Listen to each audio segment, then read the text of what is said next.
ಈಗ ಆರಂಭವಾಗ್ತಾ ಇದೆ ದೇಶದ ಅತಿ ದೊಡ್ಡ ಮುಕದ್ದಮೆ ಆಪ್ಕಿ ಅದಾಲತ್ ರಜತ್ ಶರ್ಮಾ ಅವರೊಂದಿಗೆ.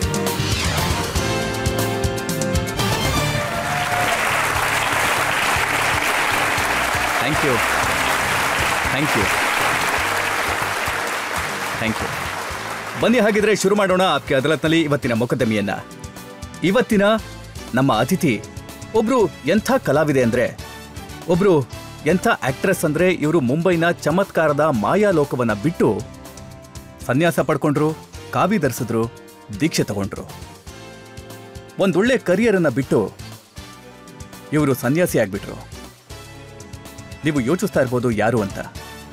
ಇವರು 12 ವರ್ಷ ಮಾಯ ಆಗಿದ್ದವರು, ಅದಕ್ಕೆ ತುಂಬಾ ಜನ ಮರ್ತೋಗಿದ್ದಾರೆ. ಮತ್ತೆ ಇತ್ತೀಚೆಗೆ ಮಹಾಕುಂಭದಲ್ಲಿ ಕಾಣಿಸ್ಕೊಂಡ್ರು, ಮಹಾಮಂಡಲೇಶ್ವರ ಆದ್ರು. ಆದ್ರೆ ನಿಮಗವ್ರು ಗೊತ್ತಿರೋದು ಮಮತಾ ಕುಲಕರ್ಣಿ ಹೆಸರಿಂದ. Please welcome Mamata Kulkarni.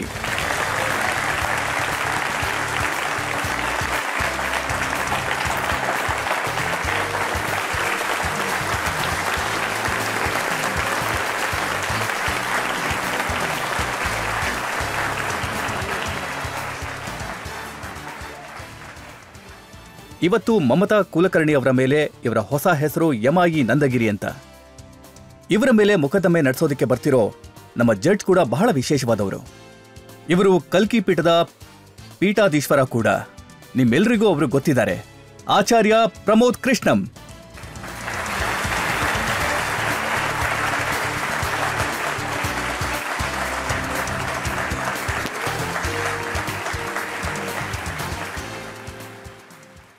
ಮತ್ತೆ ಇವತ್ತಿನ ಮೊಕದ್ದಮೆ ಶುರು ಮಾಡೋದಕ್ಕೂ ಮೊದಲು, ಆರೋಪ ಹಾಗೂ ವಿಚಾರಣೆಗಳ ಪ್ರಯಾಣ ಶುರು ಮಾಡೋದಕ್ಕೂ ಮೊದಲು ಇವತ್ತಿನ ಜಡ್ಜ್ ಆಚಾರ್ಯ ಪ್ರಮೋದ್ ಕೃಷ್ಣಂ ಅವರ ಅನುಮತಿ ಕೇಳ್ತಾ ಇದ್ದೇನೆ ಇವತ್ತಿನ ವಿಚಾರಣೆ ಆರಂಭಿಸೋದಕ್ಕೆ. ಅನುಮತಿ ಇದೆ. ಗಣೇಶಾಯ ನಮಃ. ಗುರುಭಯೋ ನಮಃ. ಸ ಜಯತಿ ಸಿಂಧುವರ್ಧನೋ ದೇವೋ ಯತ್ಪಾಚ್ ಪಂಕಸ್ಮರಣವಾಸರಿವಿತ್ಮಾಸಂ ರಾಶಿಂ ನಾಶ್ಯತಿ ವಿಘ್ನಮಗಣಾದೀಪ್ ಸಮುಕ್ಷಯ ಕದಂತಕ್ಷ ಕಪಿಲು ಗಜಕರ್ಣಕ್ ಲಂಬೋದರ್ಶಕ್ ವಿಕಿಟೋ ವಿಘ್ನಾಶೋ ಗಣಾದೀಪ್ ಧೂಮ್ರಕೇತು ಗಣಾಧ್ಯಕ್ಷೋ ಭಾಲಚಂದ್ರೋ ಗಜಾನನ. ದ್ವಾದಶೈತಾನಿ ನಾಮಾನಿ ಪಠಿ ಶೃಣುಯಾದಪಿ ವಿದ್ಯಾರಂಭ ವಿವಾಹೇ ಸ ಪ್ರವೇಶ ನಿರ್ಗಮೇ ತಥಾ ಸಂಗ್ರಾಮೇ ಸಂಕಟಚೇ ವಿಘ್ನಸ್ತಸ್ಯ ನ ಜಾಯತೆ. ಶುಕ್ಲಾಂಬರಧರಂ ವಿಷ್ಣು ಶಶಿವರ್ಣಂ ಚತುರ್ಭುಜಂ ಪ್ರಸನ್ನಂ ವದನಂ ಧ್ಯಾಯೇತ್ ಸರ್ವವಿಘ್ನೋಪಶಾಂತಯೇ. ವ್ಯಾಸಂ ವಶಿಷ್ಠನಾಥನಂ ಶಕ್ತೆ ಪೋತ್ರಂ ಕಲಂಶಂ ಪರಾಶರಾತಂ ಜಂ ವಂದೇ ಶುಕ್ತಾತಂ ತಪೋನಿಧಿಂ. ವ್ಯಾಸಾಯ ವಿಷ್ಣುರೂಪಾಯ ವ್ಯಾಸರೂಪಾಯ ವಿಷ್ಣುವೇ ನಮೋ ವೈ ಬ್ರಹ್ಮನಿಧೇ ವಾಸಿಷ್ಠಾಯ ನಮೋ ನಮಃ. ಗಣೇಶಾಯ ನಮಃ. ಗುರುಭಯೋ ನಮಃ.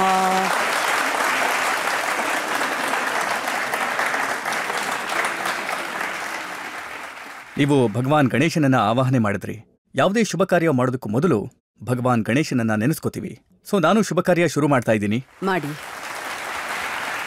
ಬನ್ನಿ ಹಾಗಿದ್ರೆ ಶುರು ಮಾಡೋಣ ಆಪ್ಕಿ ಅದಾಲತ್ನಲ್ಲಿ ಇವತ್ತಿನ ಮೊಕದ್ದಮೆ. ಮೊದಲನೇ ಆರೋಪ ಮಮತಾ ಕುಲಕರ್ಣಿ ಮೇಲೆ. ಯಮಾಯಿ ನಂದಗಿರಿಯಾದ ನಮ್ಮ ಇವತ್ತಿನ ಅತಿಥಿ ಮೇಲೆ ಮೊದಲನೇ ಆರೋಪ. ಆಪ್ಕಿ ಅದಾಲತ್ನಲ್ಲಿ ಫಿಲ್ಮ್ ಸ್ಟಾರ್ ಇಂದ ಮಹಾಮಂಡಲೇಶ್ವರಾದ ಮಮತಾ ಕುಲಕರ್ಣಿ ಅವರ ಮೇಲಿರುವ ಆರೋಪವೆಂದರೆ ಇವರ ಈ ಧಾರ್ಮಿಕ ರೂಪ ನಾಟಕ ಎಂಬುದು. ನಾನ್ ನಿಮ್ಮನ್ನ ಮಮತಾಜಿ ಅಂತಂದ್ರು, ಯಮಾಯಿ ನಂದಗಿರಿ ಅಂದ್ರು ಸರಿ, ಆದ್ರೆ ಜನ ಏನ್ ಹೇಳ್ತಾ ಇದ್ದಾರೆ, ಈ ನಿಮ್ಮ ರೂಪ ಏನಿದೆ, ಕಾವಿ ವಸ್ತ್ರದ್ದು, ಸನ್ಯಾಸಿದು, ರುದ್ರಾಕ್ಷಿ ಮಾಲೆಯದ್ದು, ಇದೊಂದು ರೋಲು, ಕ್ಯಾರೆಕ್ಟರು, ಡ್ರಾಮಾ, ಇದು ಕೆಲವೇ ದಿನಗಳ ಮಾತು ಇದು ಅಂತಾರೆ. ಆಕ್ಚುಲಿ ಇದು ಕೆಲವೇ ದಿನಗಳ ಮಾತಾಗಿದ್ರೆ, ತಾವು 12 ವರ್ಷ ಅಂದ್ರಿ, ನಂದು 23 ವರ್ಷ ತಪಸ್ಸು. ಹಾಗಾಗಿ ನಾನೆಲ್ಲೂ ಕಾಣಿಸಿಲ್ಲ. 2000ದಿಂದ 2012 ತನಕ ನಾನ್ ತುಂಬಾ ಕಡಕ್ಕಾಗಿ ತಪಸ್ ಮಾಡ್ದೆ. ಸೊ ಹೇಳ್ತಾರಲ್ಲ, ಮಹಾಮಂಡಲೇಶ್ವರನ ಯಾರೂ ಮಾಡೋದಿಲ್ಲ ಅಂತ. ನೀವಾಗಿದ್ರೆ ನೀವು ಹೇಳಿ, ನೀವೇನ್ ಮಾಡ್ತಿದ್ರಿ? ಈ ಬಟ್ಟೆಗಳು ಕೇವಲ ಒಂದು, ಆಕ್ಚುಲಿ ನಾನಿದನ್ನ ಧರ್ಸಕ್ಕೆ ತಯಾರಿರ್ಲಿಲ್ಲ. ನಾನ್ ಯಾವುದೇ ವಸ್ತುಗೂ ಕಟ್ಬೀಳಕ್ಕಿಷ್ಟ ಇರ್ಲಿಲ್ಲ. ಬಿಕಾಸ್ ನನ್ಗಂತೂ ನಾನೇನು ತಪ್ಪು ಮಾಡ್ದೆ ಅಂತ ಅನ್ಸಲ್ಲ. ಇದು ಅಫಿಷಿಯಲಿ ಬಹುಶಃ ಮಹಾಶಕ್ತಿ, ಮಹಾಕಾಳಿ, ಮತ್ತಿದು ಮಹಾಕುಂಭ ಬೇರೆ, ಮತ್ತಿದು ಮಹಾದೇವನ್ ಭೂಮಿ ಬೇರೆ. ಮತ್ ನಾನು ಮಹಾಕಾಲ, ಮಹಾಕಾಳಿಯ ಸಾಕಷ್ಟು ಜಪ ಮಾಡಿದೀನಿ, ತುಂಬಾ ತಪಸ್ ಮಾಡಿದ್ದೀನಿ. ಒಂದೊಂದ್ಸಲ ನನ್ಗೆ ತುಂಬಾ ಭಯ ಆಗೋಗತ್ತೆ. ಒಂದೊಂದ್ಸಲ ಪ್ರಚಂಡ ಚಂಡಿಕೆ ಹೊರಗ್ ಬಂದ್ಬಿಡ್ತಾಳೆ. ಎಲ್ಲಕ್ಕಿಂತ ಹೆಚ್ಚಿನ ವಿವಾದ ಆಗ್ತಿರೋದು ನಿಮ್ಮನ್ನ ಮಹಾಮಂಡಲೇಶ್ವರ ಮಾಡಿದ್ದಕ್ಕೆ, ಅದರಲ್ಲೂ ಕಿನ್ನರ ಅಖಾಡಾಗೆ. ಈಗ ನೀವು ಕಿನ್ನರಿ ಅಂತೂ ಅಲ್ಲ, ನೀವೊಬ್ಬ ಸ್ತ್ರೀ. ನಮ್ಮ ಏನು ಮಹಾಮಂಡಲೇಶ್ವರ ಡಾಕ್ಟರ್ ಆಚಾರ್ಯ ಲಕ್ಷ್ಮೀ ನಾರಾಯಣ ತ್ರಿಪಾಠಿಜಿ ಏನಿದ್ದಾರೆ, ಅವರು ಆಚಾರ್ಯರು. ನನ್ಗೆ ಇಷ್ಟನೇ ಇರ್ಲಿಲ್ಲ ನಾನು ಯಾವುದೋ ಪ್ರಕಾರದ ಯಾವುದೋ ಪದವಿಗೆ ಕಟ್ಟಿಬೀಳೋದು. ನಾನ್ ಪ್ರಚಂಡ ಚಂಡಿಕೆಯ ಆದ್ಯ ಸ್ವರೂಪ ನಾನು. ಮತ್ತೆ 2 ದಿನದಿಂದ ಹೀಗೆ ನಿಮ್ತಾರನೆ ಜನ ಹಾಸ್ಯ ವಿನೋದ ಮಾಡ್ತಾ ಇದ್ರು. ಅಲ್ಲಿನ್ ಜಗದ್ಗುರು ನಾನವ್ರ ಹೆಸರನ್ ತಗೊಳಲ್ಲ, ನನ್ ವಿವಾದಕ್ಕೆ ಅವ್ರ ಹೆಸರು ಅಂಟ್ಕೊಳ್ಳೋದ್ ನನ್ಗಿಷ್ಟ ಇಲ್ಲ. ಅವರು ನಿಮ್ತರಾನೇ ಹಾಸ್ಯ ಮಾಡ್ತಿದ್ರು. ಮತ್ತೀಗ ಈ ಸ್ನಾನ ಏನಾಯ್ತು, ಆಕ್ಚುಲಿ ಇದಕ್ಕೋಸ್ಕರನೇ ನಾನ್ ಬಂದಿದ್ದು. ಮತ್ತೆ ನಾನ್ ಮಧ್ಯಾಹ್ನದ ತನಕ ಆ ಸ್ನಾನಕ್ ತಯಾರ್ ಮಾಡ್ಕೊಂಡ್ವಿ. ನಾನು ಮಹಾಮಂಡಲೇಶ್ವರ ಆಗ್ಬಿಟ್ಟಿದ್ದೆ. ಸೊ ನನ್ಗೆ ರಥ ಇರುತ್ತೆ, ಛತ್ರಿ ಇರುತ್ತೆ, ಮತ್ತೆ ಸ್ಟಿಕ್ ಇರತ್ತೆ, ಅದಲ್ದೆ ದಂಡ ಇರತ್ತೆ, ಚಾವಟಿ ಇರತ್ತೆ. ಹಾಗಾಗಿ ಅದ್ರ ತಯಾರಿ ಆಗಿರ್ಲಿಲ್ಲ. ಮತ್ತೆ ಮಿಕ್ತೋರೆಲ್ಲ ಹೊರಟೋಗಿದ್ರು. ಎಲ್ಲ ಮಹಾಮಂಡಲೇಶ್ವರರು ಸಾವಿರಾರು ರಥಸ್ನಾನಕ್ಕೆ ಅಂತ 12 ಗಂಟೆಗೆ ಹೊರಟೋಗಿದ್ರು. ಮತ್ತೆ ನಾನ್ 23 ವರ್ಷ ತಪಸ್ ಮಾಡಿದ್ದೆ. ಇವ್ರುಗಳನ್ನ ಹಿಂದೆ ಇಟ್ಬಿಟ್ರು. ನಂಗ್ಯಾವುದೇ ದುಃಖ ಇಲ್ಲ. ನಾನ್ ಹೇಳಿದ್ದವ್ರಿಗೆ ನೀವ್ ಹೋಗಿ, ನಂದು ವಿವಾದ ಆಗಿದೆ, ನೀವು ಹೋಗಿ ಅಂತ. ಆದ್ರೆ ನನ್ನೊಳಗಿಂದ ನಾನಾಗ್ಲೇ ಹೇಳ್ದ ಹಾಗೆ ಪ್ರಚಂಡ ಚಂಡಿಕೆ, ಪಾರಾಶಕ್ತಿ ವಿದ್ಮಯೇ, ಆದ್ಯಶಕ್ತಿ ಸದಾಶಿವಾಯ ಧೀಮಯಿ, ತನ್ನೂ ಸಜ್ಜೋತವಾಮ ರುದ್ರಾಯ ಪ್ರಚೋದಯಾತ್. ಆ ಪ್ರಚಂಡ ಚಂಡಿಕೆ ಏನಿದಾಳೆ, ಅವಳು ಐಶ್ವರ್ಯದ ಸ್ವರೂಪದಲ್ಲಿರ್ತಾಳೆ. ಅವಳು 64 ಯೋಗಿನಿಯರಿರ್ತಾರೆ. ಸೊ 23 ವರ್ಷಗಳಿಂದ ನಾನು ನನ್ನೊಳಗೆ ಆ ಯೋಗಿಗಳನ್ನ ಜಾಗೃತಗೊಳಿಸಿಟ್ಟಿದ್ದೀನಿ. ಅವರಿಗೆ ನಾನು ಹಿಂದೆ ಇರಿದು ಸಹಿಸಕ್ಕಾಗ್ಲಿಲ್ಲ. ನಾನ್ ಹೇಳ್ದೆ ನೀವೆಲ್ಲ ಹೋಗಿ ಅಂತ. ನನ್ಗಿದ್ದ ದುಃಖ ಒಂದೇ, ಆದ್ರೆ ಇಷ್ಟೆಲ್ಲ ಅಹಂಕಾರ ಮತ್ತೆ ಇವೆಲ್ಲ ರಥ, ಛತ್ರಿ ಮತ್ತೆ ಚಾವಟಿಯ ಹಿಂದೆ ಒಂದ್ ಅಮೃತ ಏನಿದೆ, ಆ ಸ್ಥಾನ ಏನಿದೆ, ಅದು ಉಳ್ದೋಯ್ತು ನಂದು. ಮತ್ ನಾನ್ ತುಂಬಾ ಅತ್ತೆ, ನಾನ್ ಅಳ್ತಾ ಇದ್ದೆ. ಇವರೆಲ್ರೂ ಅಲ್ಲೇ ನಿಂತ್ಬಿಟ್ಟಿದ್ರು ರಥಕ್ಕೋಸ್ಕರ, ಸ್ನಾನಕ್ಕೋಸ್ಕರ. ಮತ್ತೆ 3 ಗಂಟೆ ಅಲ್ಲಿನ ಗಣ್ಯರೇನಿದ್ದಾರೆ ಅವ್ರು ನನಗ್ ಫೋನ್ ಮಾಡ್ತಾರೆ. ನೀವು ಮಹಾಗೌರಿ, ಮಹಾಕಾಳಿ ನೀವು ಅಂತಾರೆ. ನಾನ್ ಕೇಳ್ದೆ ಏನಾಯ್ತು ಅಂತ. ಇಡೀ ಸ್ನಾನನೇ ಸ್ಥಗಿತ ಆಗಿದೆ, ರಥಗಳೆಲ್ಲ ನಿಂತಲ್ಲೇ ನಿಂತ್ಬಿಟ್ಟಿವೆ. ನಾನ್ ಹೇಳ್ದೆ ಇನ್ನೇನಾಗತ್ತೆ. ಅವ್ರಂದ್ರು ನಾವಿವಾಗ ಅಲ್ಲಿಂದ 10 ಕಿಲೋಮೀಟರ್ ನಡ್ಕೊಂಡ್ ಬರ್ತಿದೀವಿ ಅಂತ.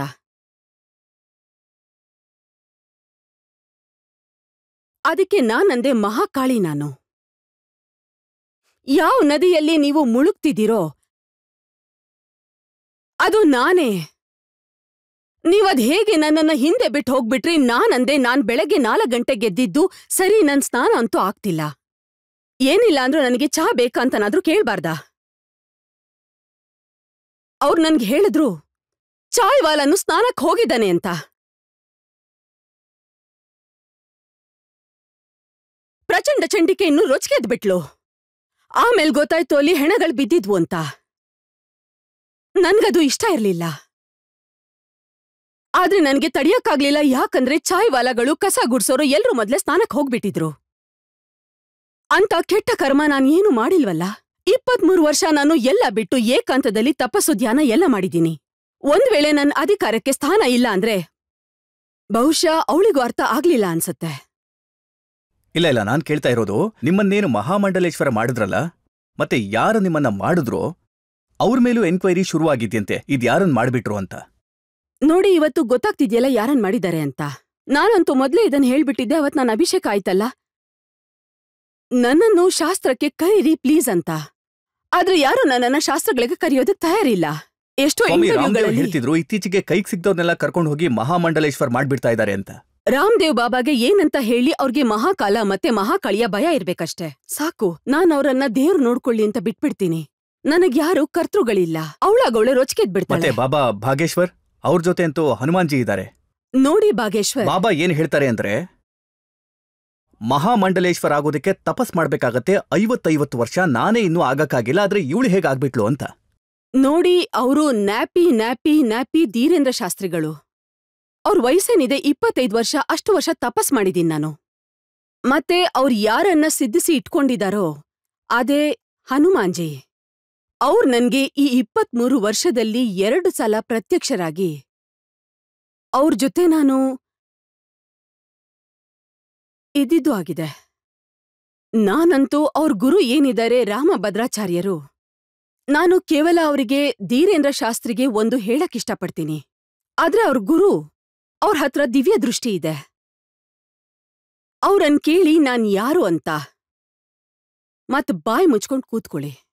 ಆದ್ರೆ ಕಿನ್ನರ ಅಖಾಡದ ಜನಗಳೇನಿದ್ದಾರೆ ಅವರು ಒಪ್ಕೊಳ್ಳೋಕ್ ತಯಾರಿಲ್ಲ. ಅಲ್ಲೂ ಒಂದಷ್ಟು ಜನ ಏನ್ ಹೇಳ್ತಿದ್ದಾರೆ, ಯಾರಾದ್ರೂ ಕಿನ್ನರನ್ನೇ ಮಾಡ್ಬೇಕಾಗಿತ್ತು, ಕಿನ್ನರರ ಮಹಾಮಂಡಲೇಶ್ವರ ಅಂತ. ಇಲ್ಲ, ಆಕ್ಚುಲಿ ಅವರು ಮಹಾಮಂಡಲೇಶ್ವರ್ ಏನಿದ್ದಾರೆ, ಆಚಾರ್ಯ ಲಕ್ಷ್ಮೀನಾರಾಯಣ್ ತ್ರಿಪಾಠಿ ಅವರೇ ನನ್ನನ್ನ ವೆಲ್ಕಮ್ ಮಾಡಿದ್ದು. ನಾನಂತೂ ಇದಕ್ಕೆಲ್ಲ ಖಂಡಿತವಾಗ್ಲೂ ತಯಾರಿರ್ಲಿಲ್ಲ. 2 ಸಲ ಅವ್ರಿಗೆ ಸಿಕ್ಕಿದ್ದೆ. ಮತ್ತೀಗ ಲಕ್ಷ್ಮೀನಾರಾಯಣ್ ತ್ರಿಪಾಠಿ ಅವ್ರಿಗೂ ತಲೆನೋವಾಗಿದೆ. ಅವ್ರ ಮೇಲೆ ಎನ್ಕ್ವೈರಿ ನಡೀತಾ ಇದೆ, ಅವ್ರು ಯಾಕೆ ಮಮತಾ ಕುಲಕರ್ಣಿನ ಮಾಡಿದ್ರು ಅಂತ. ಇನ್ನಾಗಲ್ಲ ಬಿಡಿ. ಈಗ ಯಾರಿಗೆಲ್ಲ ಆ ಸಂಶಯ ಇತ್ತೋ ನನ್ನನ್ ಯಾಕೆ ಮಹಾಮಂಡಲೇಶ್ವರ್, ನಾನ್ ಯಾವುದೇ ಧ್ಯಾನ ಆಗ್ಲಿ ಸಾಧನೆ ಆಗ್ಲಿ ಮಾಡಿ ನೋಡಿ, ಯಾರು ಸನ್ಯಾಸಿ ಆಗ್ತಾರೋ, ಸಾಧು ಆಗ್ತಾರೋ, ಮಹಾಮಂಡಲೇಶ್ವರ ಆಗ್ತಾರೋ ಅವ್ರ ಬಗ್ಗೆ ಒಂದು ನಂಬಿಕೆ ಇದೆ. ಅವರು ವೇದಗಳ ಅಧ್ಯಯನ ಮಾಡಿರ್ಬೇಕು, ಶಾಸ್ತ್ರಗಳ ಅಧ್ಯಯನ ಮಾಡಿರ್ಬೇಕು, ಅಧ್ಯಾತ್ಮ ತಿಳ್ಕೊಂಡಿರ್ಬೇಕು ಅಂತ. ನಿಮ್ಮನ್ನ ನೋಡಿದ್ರೆ ಹಾಗೇನೂ ಕಾಣಿಸಲ್ವಲ್ಲ. ಅದಕ್ಕೆ ನಾನು ಪದೇ ಪದೇ ಹೇಳ್ತಾನೆ ಇರ್ತೀನಿ, ಕೆಲವೊಮ್ಮೆ ನನ್ನನ್ನ ನಾನು ಉಲ್ಟಾ ರೀತಿನಲ್ಲೂ ತೋರಿಸ್ಕೊತಾ ಇರ್ತೀನಿ, ನನ್ನ ಅಸ್ಲಿ ಜ್ಞಾನ ಕಾಣ್ದೇ ಇರ್ಲಿ ಅಂತ. ಮತ್ತೆ ಅದು ಅಲ್ದೆ ಜ್ಞಾನನ ಹೀಗೆಲ್ಲ ಪ್ರಚಾರ ಮಾಡಬಾರ್ದು, ಅದ್ರಿಂದ ಅಹಂಕಾರ ಉತ್ಪತ್ತಿ ಆಗತ್ತೆ. ಆದ್ರೆ ನೀವು ವೇದಗಳ ಬಗ್ಗೆ ಹೇಳಿದ್ರಿ, ಅದ್ರಿಂದ ಇವತ್ ನಾನು ಒಂದ್ ಸ್ವಲ್ಪ ಹೇಗಿದ್ರು ಇವತ್ತು ನಾನು ಮಂತ್ರೋಪಚಾರ ಮಾಡಿಲ್ಲ. ನಾನ್ ಅನ್ಕೊಂಡೆ ಇವತ್ತಿನಲ್ಲೇ ಅದನ್ ಮಾಡ್ತೀನಿ.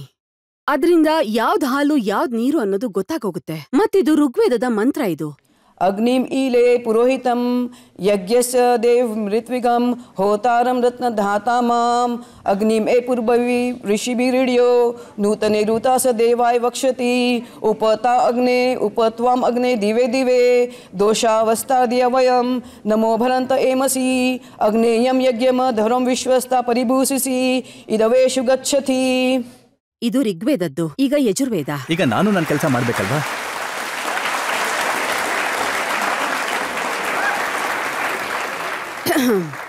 ಇಲ್ಲ, ಆಕ್ಚುಲಿ ಅದೇನಂದ್ರೆ, ನೀವೀಗ ಗಣೇಶನ ಮತ್ತೆ ಆದಿಶಕ್ತಿನ ಆವಾಹನೆ ಮಾಡಿದ್ರಿ.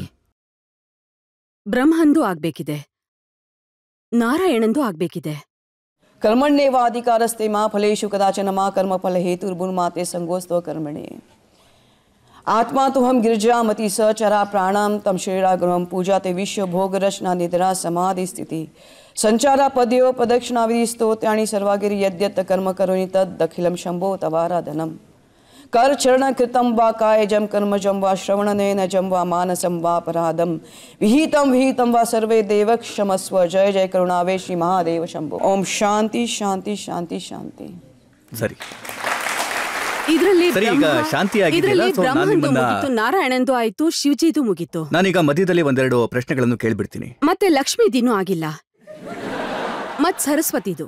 ಪ್ಲೀಸ್ ಒಂದ್ ಆಗ್ತಾ ಸೆಕೆಂಡ್. ಇರುತ್ತೆ, ಇವೆಲ್ಲ ನಮ್ಮ ಜೀವನದಲ್ಲಿ ಪ್ರತಿದಿನ ಆಗ್ತಾನೆ ಇರುತ್ತೆ. ಸರಿ ಬಿಡಿ, ನೀವು ತುಂಬಾ ಒಳ್ಳೆ ಕೆಲಸ ಮಾಡಿದ್ರಿ. ಇದು ಸನಾತನ ಧರ್ಮದ ಪರಂಪರೆಗಳು. ಎಲ್ಲ ದೇವಿ ದೇವತೆಗಳನ್ನ ನಾನೀಗ ನೆನಪಿಸ್ಕೊಳ್ಳೋದು. ಉಚ್ಚಾರ ಮಾಡಿದ ಮಂತ್ರಗಳೆಲ್ಲ ಬ್ರಹ್ಮವಿದ್ಯೆಗೂ ಇದಕ್ಕೂ ಯಾವುದೇ ತರ ಸಂಬಂಧ ಇಲ್ಲ. ಒಂದ್ ವೇಳೆ ನೀವೇನಾದ್ರೂ ಪಂಡಿತರಾಗ್ಬೇಕಿದ್ರೆ, ಆಚಾರ್ಯ ಆಗ್ಬೇಕಿದ್ರೆ, ಒಬ್ಬ ಯಾವ್ದೋ ಮಹಂತ ಮಹಾಕಾಲ್ ಏನಾದ್ರೂ ಆಗ್ಬಿಟ್ರೆ ಆಗ ನಿಮ್ಗೆ ಈ ಮಂತ್ರಗಳು ಮತ್ತೆ ಋಗ್ವೇದ ಎಲ್ಲ, ಈ ಮಂತ್ರ ಉಚ್ಚಾರ ಮಾಡದ್ನಲ್ಲ, ಇದು ಪಂಡಿತರ ಅಭ್ಯಾಸದ ವಿಷಯ. ಇದನ್ನ ಬ್ರಹ್ಮವಿದ್ಯೆ ಅಂತ ಕರೀತಾರೆ. ಈ ಎಲ್ಲ ಶಬ್ದಗಳನ್ನು ಶಾಂತಿ ಆದ್ಮೇಲೆ ಏನ್ ಧ್ಯಾನ ಆಗತ್ತೆ, ಅಷ್ಟಾಂಗ ಯೋಗ ಆಗತ್ತೆ, ಅದ್ರ ಮೂಲಕ ಈ ಬ್ರಹ್ಮವಿದ್ಯೆ ಸಿದ್ಧಿಸ್ಕೊಳ್ತೀವಿ. ಅದ್ರಲ್ಲಿ ನೀವು ಧ್ಯಾನ ಮಾಡ್ಬೇಕಾಗತ್ತೆ, ನೀವು ತಪಸ್ ಮಾಡ್ಬೇಕಾಗತ್ತೆ, ನೀವು ಉಪವಾಸ ಕೂಡ ಮಾಡ್ಬೇಕಾಗತ್ತೆ. ಅದಾದ್ಮೇಲೆ ಅದು ಜಾಗೃತವಾಗತ್ತೆ. ನಾವದನ್ನ ಕರೆಯೋದು ಕುಂಡಲಿನಿ ಶಕ್ತಿ ಯೋಗ. ಇದನ್ನ ಕುಂಡಲಿನಿ ಶಕ್ತಿ ಅಂತಾರೆ. ಇದು ಮೂಲಾಧಾರ ಚಕ್ರದಲ್ಲಿ. ಅದ್ರ ಸದ್ದು ಅದಕ್ಕೂ ಮಂತ್ರಗಳಿಗೂ ಯಾವುದೇ ರೀತಿ ಸಂಬಂಧ ಇಲ್ಲ. ಇಲ್ಲ, ನಿಮ್ಮ ಇಷ್ಟೆಲ್ಲ ಜ್ಞಾನನ ಈ ಕಿನ್ನರ ಅಖಾಡದ ಜನ ಏನಿದ್ದಾರೆ ಅವ್ರು ಒಪ್ಕೊಳ್ಳೋಕ್ ತಯಾರಿಲ್ಲ. ಅವರಲ್ಲೊಬ್ರು ಮಹಾಮಂಡಲೇಶ್ವರ ಇದ್ದಾರೆ, ಹಿಮಾಂಗಿಜಿ. ಹೌದು, ಅವ್ರು ಹೇಳ್ತಾ ಇದ್ದಾರೆ 10 ಕೋಟಿ ಕೊಟ್ಟು ಇವರು ಮಹಾಮಂಡಲೇಶ್ವರ ಆಗಿದ್ದಾರೆ ಅಂತ. ನನ್ ಹತ್ರ 10 ಇರ್ಲಿ, 1 ಕೋಟಿನೂ ಇಲ್ಲ. ನನ್ ಬ್ಯಾಂಕ್ ಅಕೌಂಟ್ಸು ಸೀಸ್ ಕೂತಿದೆ ಗವರ್ನಮೆಂಟಿಂದ. ನನ್ಗೆ ಗೊತ್ತಿಲ್ಲ ನಾನು ನನ್ ಜೀವನನ ಯಾವ ರೀತಿ ಸಾಗಿಸ್ತಿದ್ದೀನಿ ಅಂತ. ಈ ಕಣ್ಣೀರು ಸುಮ್ನೆ ಬರ್ತಿಲ್ಲ. ನಾನು ತುಂಬಾ ತ್ಯಾಗ ಮಾಡಿದೀನಿ, ತುಂಬಾ ವಸ್ತುಗಳನ್ನ. ನನ್ಗಂತೂ ನಂದೀಗ ಬ್ಯಾಂಕ್ ಅಕೌಂಟ್ ಸೀಸ್ ಆಗಿದೆ. ನನ್ನ ಹತ್ರ ದುಡ್ಡಿಲ್ದೆ ಇದು ಯಾರಿಂದಲೋ ಸಾಲ ತಗೊಂಡು ಅದು 2 ಲಕ್ಷ ಗುರುದಕ್ಷಿಣೆ ಕೊಡ್ಬೇಕಾಗತ್ತೆ. ನಾನದನ್ನವ್ರಿಗೆ. ಸೊ ನೀವು ಹೇಳ್ತಾ ಇರೋದು ನಿಮ್ಮಲ್ಲಿ ಕಾಳಿ ಶಕ್ತಿ ಇದೆ, ಅದರಿಂದಲೇ ರಥಗಳು ನಿಂತುಬಿಟ್ಟಿತ್ತು ಮಹಾಕುಂಭದಲ್ಲಿ. ನಾನದರ ಪ್ರತೀಕ ಸ್ವರೂಪ. So bank accounts ತೆಕ್ಕೊಂಬಿಡಿ.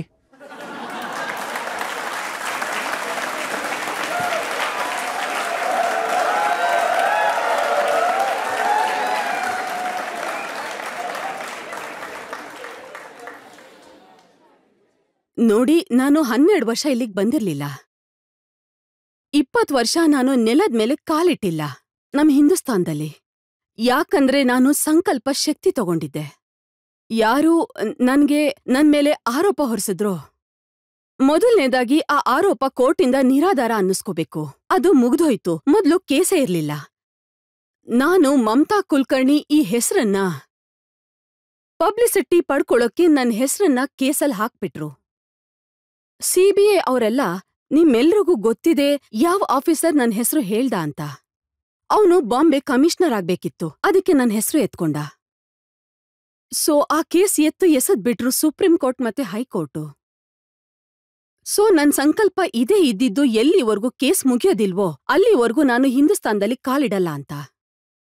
ಮತ್ತೇನ್ ಬೇಕಿತ್ತು, ಯಾವ ಸಿದ್ಧತೆ ಬೇಕಿತ್ತು, ಮತ್ತೆ ಯಾರ್ ನನ್ ಮೇಲೆ ಆರೋಪ ಮಾಡ್ದ? ಅವನು ಉಳ್ದಿದ್ದಷ್ಟು ಸಮಯ ಕಮಿಷನರ್ ಅವನ್ನ ಚೆನ್ನಾಗಿ ಅವಮಾನ ಮಾಡಿ ಕಿತ್ತೆಸದ್ಬಿಟ್ರು. ಇವತ್ ನಾನು ಆರೋಪ ಮಾಡ್ತಾ ಇದ್ದೀನಿ, ನನ್ಗೇನು ಆಗಲ್ವಲ್ಲ?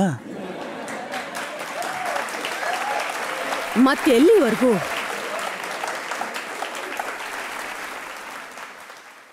ನಾನ್ ಎಲ್ಲಿದ್ದೆ? ಈಗ ನಾನು ಎಲ್ಲಿದ್ದೆ? ಕುಂಭದಲ್ಲಿ. ಅಲ್ಲಿ ಜಗದ್ಗುರು ಇದ್ರು, 5-6 ಮಹಾಮಂಡಲೇಶ್ವರರು ಇದ್ರು. ಈ ರಥದ್ದು ಏನಾಯ್ತು? ಎಲ್ರೂ ವಾಪಸ್ ಬಂದ್ರಲ್ಲ. ಮತ್ತೆ ಅವರು ನನಗ್ ಹೇಳಿದ್ರು, ಹೇ ಮಾತೆ, ಪೂರ್ಣ ಮಾತೆ ನೀವು. ಸೊ ನಾನ್ ಹೇಳ್ದೆ, ನಾನು ಪೂರ್ಣ ಮಾತೆ ಆಗೇ ಇಲ್ಲ. ನಾನು ಈಗ್ಲೂ ಶಿಷ್ಯೇನೆ. ಬಿಕಾಸ್ ಪರಮೇಶ್ವರ ಒಬ್ನೇ ಪೂರ್ಣ. ನೀವು ನನ್ಗೆ ಪೂರ್ಣ ಅಂದ್ರಿ. ನನ್ಗಿನ್ನೂ ತುಂಬಾ ಶಿಕ್ಷಣ ಬಾಕಿ ಇದೆ. ನೋಡಿ, ತುಂಬಾ ಜನರು ಏನ್ ಹೇಳ್ತಾ ಇದ್ದಾರೆ ಅಂತಂದ್ರೆ, ನಿಮ್ಮ ಈ ರೂಪ ಏನಿದೆ ಇದು ಕೆಲವೇ ದಿನದ್ದು. ನೀವು ವಾಪಸ್ ಫಿಲ್ಮ್ಗೆ ಹೋಗ್ಬಿಡ್ತೀರಾ ನಿಮ್ಗೆ ತುಂಬಾ ಪಬ್ಲಿಸಿಟಿ ಸಿಕ್ಕಾಗ, ತುಂಬಾ ಹೆಸರುವಾಸಿ ಆದಾಗ. 23 ನೋಡಿ ಏನಾಗತ್ತಂದ್ರೆ, ನೀವು ಯಾರ್ಯಾರ ಬಗ್ಗೆ ಎಲ್ಲ ಇದುವರೆಗೂ ಕೇಳಿರ್ಬೋದು. ಇವ್ರು 2-3 ವರ್ಷ ಇರ್ತಾರೆ, ಬರ್ತಾರೆ. ಅವರು ಯಾರು ಯಾವತ್ತು ಬ್ರಹ್ಮವಿದ್ಯೆನ ಜ್ಞಾನನ್ನೇ ಪಡ್ಕೊಂಡಿಲ್ಲ. ವಿನೋದ್ ಖನ್ನಾ ಅವರ ಹೆಸರು ಇಡೀ ಜಗತ್ತಿಗೆ ಗೊತ್ತು. ಅವರು ಸನ್ಯಾಸಿ ಆಗಿದ್ರು, ಮತ್ತೆ ವಾಪಸ್ ಹೊರಟೋದ್ರು ಫಿಲ್ಮ್ಗೆ. ನೋಡಿ, ಅದೇ ಹೇಳ್ತಿರೋದು. ಯಾರಿಗೆ ಪೂರ್ಣ ಜ್ಞಾನ ಇರುತ್ತೋ ಅವ್ರು ಹೀಗ್ ಮಾಡಕ್ಕೆ ಸಾಧ್ಯನೇ ಇಲ್ಲ. ಇದ್ ಹೇಗಾಯ್ತು ಅಂದ್ರೆ, ಈಗ ಹಾಲಿದೆ, ಅದನ್ನ ಹೆಪ್ಪಾಕಿ ಅದನ್ನ ತುಪ್ಪ ಆಗಿ ಅದ್ರ ಪರಿವರ್ತನೆ ಸ್ವರೂಪ ಏನಿದೆ, ಅದು ತುಪ್ಪ ಆದ್ಮೇಲೆ ನೀವದನ್ನ ಮತ್ತೆ ಹಾಲ್ ಮಾಡಕ್ಕಾಗೋದಿಲ್ಲ. ನಾನ್ ತುಪ್ಪ ಆಗಿದ್ದೀನಿ 23 ವರ್ಷದಿಂದ. 2-3 ವರ್ಷ ಆಗಿದ್ದಿದ್ರೆ, ಆಡಂಬರದಾಗಿದ್ರೆ ಬಹುಶಃ ನಾನು ವಾಪಸ್ ಬರ್ತಿದ್ದೆ. ಬಿಕಾಸ್ ಈ ಬ್ರಹ್ಮವಿದ್ಯೆ ಏನಿದೆ, ನಿಜವಾಗ್ಲೂ this is not a joke. ಈಗ ಯಾರಾದ್ರೂ ಬರ್ಬೇಕಂದ್ರೆ ನನ್ನನ್ ನೋಡಿ, ನಾನ್ ನೋಡ್ದೆ ಅಲ್ಲಿ ತುಂಬಾ ಜನ ಹಿಂಗ್ ಹಾಕೊಂಡ್ ಬಂದ್ಬಿಟ್ರು. ಅವ್ರಿಗನ್ಸಿತ್ತು ಇದು 1-2 ದಿನದ ಆಡಂಬರ ಫ್ಯಾನ್ಸಿ ಡ್ರೆಸ್ ಕಾಂಪಿಟೇಷನ್ ಅಂತ. ಅವ್ರಿಗ್ ನಾನ್ 23 ವರ್ಷ ಏನ್ ಮಾಡ್ದೆ ಅಂತ ಗೊತ್ತಿಲ್ಲ. ನಾನ್ ಏನೇನ್ ಅನ್ಭವಿಸಿದೀನಿ ಇದು ನನಗ್ ಮಾತ್ರ ಗೊತ್ತು. ನಾನು 3 ತಿಂಗಳು ಅನ್ನತ್ಯಾಗ ಮಾಡಿದ್ದೆ. ನಾನು ಎಂತೆಂತ ಹಠಯೋಗ ಪಾಲನೆ ಮಾಡಿದ್ದೆ. ನಾನು ಆದಿಶಕ್ತಿನೇ ನನ್ ಮುಂದೆ ಬರೋದಕ್ಕೆ ವಿವಶ ಮಾಡ್ಬಿಟ್ಟೆ. ನಾನು ಆದಿಶಕ್ತಿಗೆ ಹೇಳ್ದೆ, ಎಲ್ಲಿ ತನಕ ನೀನು ಬರಲ್ವೋ ನಾನು ಅಲ್ಲಿ ತನಕ ಅನ್ನ ಮುಟ್ಟಲ್ಲ ಅಂತ. ನನ್ನ 12 ದಿನದಲ್ಲಿ 5 ದಿನ ನಾನು ನೀರು ಕೂಡ ಕುಡ್ದಿಲ್ಲ. ಮತ್ತೆ 15ನೇ ದಿನ ಭಗವತಿಯ ಸಾಕ್ಷಾತ್ಕಾರ ನನಗೆ ಸಿಕ್ಬಿಡ್ತೋರ್ದು. ಮತ್ತೆ ಅದಾದ್ಮೇಲೆ ನಾನು ಹೋಗಿ ಅನ್ನಗ್ರಹಣ ಮಾಡಿದ್ದು. ನೀವು ನೋಡಿ, ನೀವು ಮೊದಲನೇ ರಜತ್ ಅವರೇ, ಸಾರಿ, ನೀವು ನನ್ಗೊಂದ್ ಪ್ರಶ್ನೆ ಕೇಳಿದ್ರಿ. ಆದ್ರೆ ನನ್ನ ಅಕೌಂಟ್ಸ್ ಬ್ಯಾಂಕ್ ಅಕೌಂಟ್ಸ್ ಭಗವಂತ ಯಾಕ್ ತೆರಿಲಿಲ್ಲ ಅಂತ ಒಂದ್ ವೇಳೆ ನಾನಿದ್ರು ಇಲ್ಲ ಅಂತಿದ್ರು, ಅದನ್ನು ನಾನು ಈಶ್ವರನ್ ಮೇಲೆ, ಈ ಪ್ರಚಂಡ ಚಂಡಿಕೆ ಅವಳ ಮೇಲೆ ಭಾರ ಹಾಕ್ಬಿಟ್ಟಿದ್ದೀನಿ ನಾನು. ನೋಡಿ, ಒಂದ್ ವೇಳೆ ನನ್ಗೆ ಅದ್ರ ಮೇಲೆ ಆಸೆ ಇದ್ದಿದ್ರೆ ಆಗ ನಾನು ಬಾಲಿವುಡ್ ಬಿಡದೆ ಬೇಕಿರ್ಲಿಲ್ಲ. 25 ವರ್ಷ ನಾನು ಒಂದ್ಸಲನೂ ಬಂದ್ ನೋಡ್ಲಿಲ್ಲ. 3 ಅಪಾರ್ಟ್ಮೆಂಟ್ ಇದೆ ನಂದು. ಅವೆಲ್ಲ ಪಾಳ್ ಬಿದ್ದು ಹೋಗಿದೆ. ಬಿಕಾಸ್ ಅದನ್ನ ನೋಡ್ಕೊಳ್ಳಕ್ಕೆ 25 ವರ್ಷಗಳಿಂದ ಯಾರೂ ಇರ್ಲಿಲ್ಲ ಅಲ್ಲಿ. ಅದ್ರ ಫೋಟೋಸ್ನ ನಾನ್ ನಿಮಗ್ ಕಳಿಸ್ತೀನಿ. ಗೆದ್ಲೆ ಹಿಡ್ದಿದೆ ಒಳಗೆಲ್ಲ. ನಾನು ಒಳಗೂ ಹೋಗಕ್ಕಾಗಿಲ್ಲ. ಆದ್ರೆ ಹೊರಗಿನ ಸ್ಥಿತಿ ತೋರಿಸ್ತೇನೆ ನಿಮ್ಗೆ. ಸೊ ಯಾರ್ ಹಿಂಗ್ ಮಾಡ್ತಾರ ಹೇಳಿ? ಒಂದ್ ವೇಳೆ ಅವ್ರಿಗೆ ನಿಜವಾಗ್ಲೂ ಅವ್ರಿಗೆ ಬಾಲಿವುಡ್ ಮೇಲೆ ಪ್ರೀತಿ ಇದ್ದಿದ್ರೆ ಮೂರ್ ಅಪಾರ್ಟ್ಮೆಂಟ್ ಇತ್ತು ನಂದು. ಅದ್ರ ಮೇಲೆ ಪೂರ್ತಿ ಬಿರಕ್ ಬಿಟ್ಬಿಟ್ಟಿದೆ. ನಾನು ಭೌತಿಕ ಜೀವನಕ್ಕೆ ಮಹತ್ವನೇ ಕೊಡ್ಲಿಲ್ಲ. ನಾನ್ ನಿಮ್ಮನ್ನ ಅದೇ ಕೇಳ್ತಾ ಇರೋದು. ಈಗ ನಿಮ್ಮಲ್ಲಿ ಇಷ್ಟೊಂದು ಶಕ್ತಿ ಇದೆ ಅಂತಂದ್ರೆ ಅದು ಹೇಗೆ ಆ ಅಪಾರ್ಟ್ಮೆಂಟ್ ಹಾಳಾಗೋದಿಕ್ ಸಾಧ್ಯ? ಇಲ್ಲ ಆಗ್ಬಾರ್ದಿತ್ತಲ್ವಾ?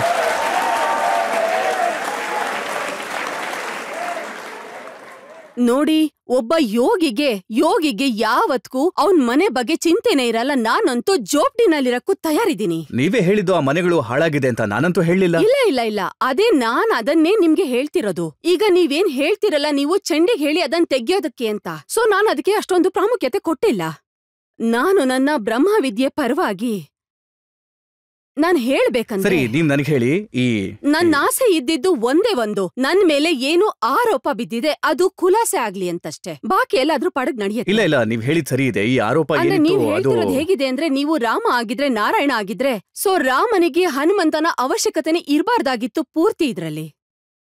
ನೀವ್ ನೋಡಿ, ಅವ್ರೇನ್ ಲಂಕಾಗ್ ಮಾಡಿದ್ರು, ರಾಮ ಮತ್ತೆ ಲಕ್ಷ್ಮಣ ಇಬ್ರು ಹನುಮಂತನ್ ಭುಜದ ಮೇಲಿದ್ರು. ಅದ್ರಲ್ಲಂತೂ ಲಕ್ಷ್ಮಣನು ಏನಾಗಿತ್ತಂದ್ರೆ ಮೂರ್ಛೆ ಹೋಗ್ಬಿಟ್ಟಿದ್ರು.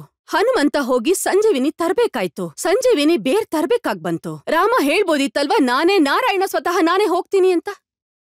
ನಾರಾಯಣನ್ ಶಿಷ್ಯ ರಾಮನ್ ಶಿಷ್ಯ ಅಲ್ವಾ ಹನುಮ? ನೋಡಿ, ಒಂದಂತೂ ನೀವು ಇದನ್ನು ಹೇಳ್ಬೋದಲ್ಲ. ಮತ್ತೆ ಈಗ್ಲೂ ಒಂದಷ್ಟು ಜನ ಇದಾರೆ, ಅವರು ರಾಮನ ದೇವ್ರು ಅಂತಾನೆ ಒಪ್ಪಲ್ಲ. ಜನ ಹೇಳ್ತಾರೆ ರಾಮ ಎಲ್ಲಿದ್ದಾನೆ ಅಂತ, ಅವ್ನ್ ಪರಿಚಯ ಮಾಡ್ಕೊಡಿ ಅಂತ, ಅವನ್ ಬಗ್ಗೆ ಪುರಾವೆ ಕೊಡಿ ಅಂತ. ಸೊ ನನಗೆ ಇಷ್ಟನೇ ಇಲ್ಲ ಈ ಸ್ವರೂಪದಲ್ಲಿದ್ರು. ಆದ್ರೆ ನಾನೇನ್ ಹೇಳಕ್ ಇಷ್ಟಪಡ್ತೀನಂದ್ರೆ, ನಾನ್ ಯಾವ್ದಕ್ಕೆ ತಪಸ್ ಮಾಡದ್ನೋ ಚಂಡಿಗೆ. ಸೊ ನಾನ್ ಒಂದ್ ವಿಷಯ ಅವಳೇ ಸಹಿಸ್ಕೊಳ್ಳೋದಿಲ್ಲ. ಆದ್ರೆ ನನ್ಗೊಂದ್ ಹೇಳಿ, ಈ ಕಿನ್ನರ ಅಖಾಡ ಏನಿದೆ ಇದರ ನಿಯಮದ ಪ್ರಕಾರ ನೀವು 24 ಗಂಟೆ ಇಂಥ ವಸ್ತ್ರ ಹಾಕೊಳ್ಳೋ ಅವಶ್ಯಕತೆ ಇಲ್ವಾ? ನೀವು ತಲೆ ಬೋಳಿಸ್ಕೊಳ್ಳೋ ಅವಶ್ಯಕತೆ ಇಲ್ವಾ? ನೀವು ಸಾಮಾನ್ಯ ಜೀವನನೂ ಜೀವಿಸ್ಬೋದಾ? ನೋಡಿ, ಅದೇನಂದ್ರೆ ಸಾಮಾನ್ಯ ಜೀವನ ಎಲ್ಲಿದೆ? ನನ್ ಸಾಮಾನ್ಯ ಜೀವನ ಧ್ಯಾನ ಮತ್ತೆ ತಪಸ್ಸಲ್ಲೇ ಇದೆ. ನನ್ ಸಾಮಾನ್ಯ ಜೀವನ ಹೇಗಿದೆ ಅಂದ್ರೆ, ನಾನು ಬೆಳಗ್ಗೆ ಹೇಳ್ತೀನಿ, ನಾನು ಪುರುಷಚಾರಣ ಮಾಡ್ತೀನಿ. ಪಂಚಮಕಾರ ಅಂತ ಏನ್ ಹೇಳ್ತಾರೆ, ಪಂಚಸತ್ವ, ಅದ್ರಲ್ಲಿ ನಾನು ದೇವಿ ದೇವತೆಯವರ ಅಭಿಷೇಕ ಮಾಡ್ತೀನಿ. ಮಂತ್ರೋಪಚಾರದಿಂದ ಅಭಿಷೇಕ ಮಾಡ್ತೀನಿ, ತರ್ಪಣ ಕೊಡ್ತೀನಿ. ಅದಾದ್ಮೇಲೆ ನಾನು ಬ್ಲ್ಯಾಕ್ ಟೀ ತಗೋತೀನಿ. ಮತ್ ನಾನು ಒಂದೇ ಆಸನದಲ್ಲಿ ಕೂತ್ಕೊಂಡು ಬೆಳಗ್ಗೆ 9 ಗಂಟೆಯಿಂದ 1 ಗಂಟೆ ತನಕ ಒಂದೇ ಆಸನದಲ್ಲಿ ಧ್ಯಾನ ಮಾಡ್ತೀನಿ. ಆಮೇಲೆ 1 ಗಂಟೆ ಎದ್ದು ನಾನು ಮತ್ತೆ ನೈವೇದ್ಯ ಇಡ್ತೀನಿ. ಅದಾದ್ಮೇಲೆ ನಾನು ತಿರ್ಗಾ 1 ರಿಂದ ಸಂಜೆ 7 ಗಂಟೆ ತನಕ ಒಂದೇ ಆಸನದಲ್ಲಿ ಧ್ಯಾನ ಮಾಡ್ತೀನಿ. ಮತ್ತೆ 7 ಗಂಟೆಗೆದ್ದು ಆಮೇಲೆ ನಾನು ಒಂದೊಂದ್ಸಲ ಉಪವಾಸ ಮುರಿತೀನಿ. ನಾನು ಉಪವಾಸದಲ್ಲೇ ಒಂದೊಂದ್ಸಲ 3-30 ದಿನ ಆದ್ರೂ ಅನ್ನ. ಈಗ ನನಗೊಂದ್ ಮಾತು ಕೇಳೋದಕ್ ಬಿಡಿ. ನೀವು ನಿಮ್ಮ ಭೋಜನದ ಬಗ್ಗೆ ಹೇಳಿದ್ರಿ, ಆದ್ರೆ ಇತ್ತೀಚೆಗೆ ಪ್ರಪಂಚ ಬದಲಾಗಿದೆ. ನೀವೊಂದು ರೀಲ್ ಪೋಸ್ಟ್ ಮಾಡಿದ್ರಿ 31 ಡಿಸೆಂಬರ್ ರಾತ್ರಿ. ಅದರಲ್ಲಿ ನೀವ್ ಹೇಳಿದ್ರಿ ನೀವು ಮಂಗೋಲಿಯನ್ ಊಟ ಮಾಡ್ತಿದ್ದೀನಿ ಅಂತ. ಹೌದು.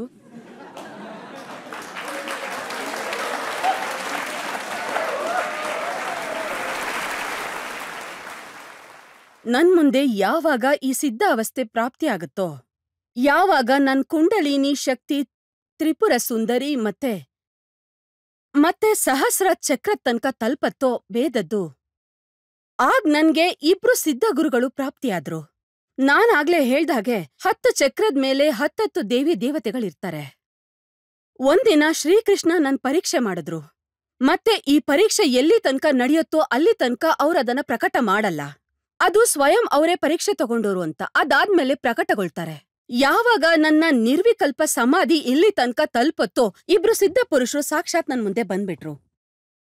ಮತ್ತೆ ಅಲ್ಲಿ ತನಕ ನಾನು ಶುದ್ಧ ಆಹಾರ ತಗೊಳ್ತಿದ್ದೆ, ಶುದ್ಧದಲ್ಲೇ ಇರ್ತಾ ಇದ್ದೆ.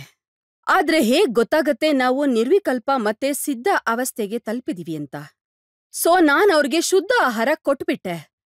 ಅವರು ನನ್ನನ್ ಕೇಳಿದ್ರು, ಮಗಳೇ ಮತ್ತೆ ನಾನು ಶುದ್ಧ ಆಹಾರ ತಿಂತಿದ್ದೆ. ಕೇಳ್ದೆ ಅವರು ಸಿದ್ಧ ಪುರುಷರು ಅಂತ ಕಂಡ್ಹಿಡಿದ್ಬಿಟ್ಟೆ. ಅವರು ಏನು ಹಾವಭಾವ ಮತ್ತೆ ಅವ್ರದೇನ್ ಲಕ್ಷಣ ಇದೆ, ಯಾಕಂದ್ರೆ ನನ್ಗೂ ದಿವ್ಯ ದೃಷ್ಟಿ ಇದೆ. ಇಷ್ಟು ದೊಡ್ಡ ದೊಡ್ಡ ಮಾತುಗಳು ಅರ್ಥ ಆಗಲ್ಲ ನನಗೆ. ನಾನೊಬ್ಬ ಸೀದಾ ಸಾದಾ ಮನುಷ್ಯ. ನನ್ಗೆ ಮಾತಾಡಕ್ ಬಿಡಿ, ಹಾ. ಇಲ್ಲಾಂದ್ರೆ ಇದು ಅಪೂರ್ಣವಾಗಿ ಉಳ್ಕೊಂಡ್ಬಿಡತ್ತೆ. ಸರ್ವಪ್ರಥಮವಾಗಿ ಆದ್ಯ ಸಮಾಧಿಯಿಂದಲೇ ಶುರು ಆಗೋದು. ಸೊ ಈಗ 2ನೇ ಅಧ್ಯಾಯ ಸಿದ್ಧಿದಾಗಿರತ್ತೆ. ಸೊ ನನ್ಗೆ ಯಾರು ತಪಸ್ವಿಗಳಿದ್ರು ಅವ್ರು ನನ್ಗೆ ಹೇಳಿದ್ರು ನಮ್ಗೆ ಅಶುದ್ಧನೂ ನಡೆಯತ್ತೆ ಅಂತ. ಸೊ ನನ್ಗನ್ನಿಸ್ತು ಇದ್ಯಾವ ಅವ್ಯವಸ್ಥೆ ಇದು ಅಂತ. ಆದ್ರೆ ಈ ಸಿದ್ಧ ಪುರುಷರೇನು ಮುಂದೆ ನನ್ನ ದಿವ್ಯ ದೃಷ್ಟಿ ಕಾಣಿಸ್ತಿದ್ದಾರೆ ಸಿದ್ಧ ಪುರುಷರು ಅಂತ.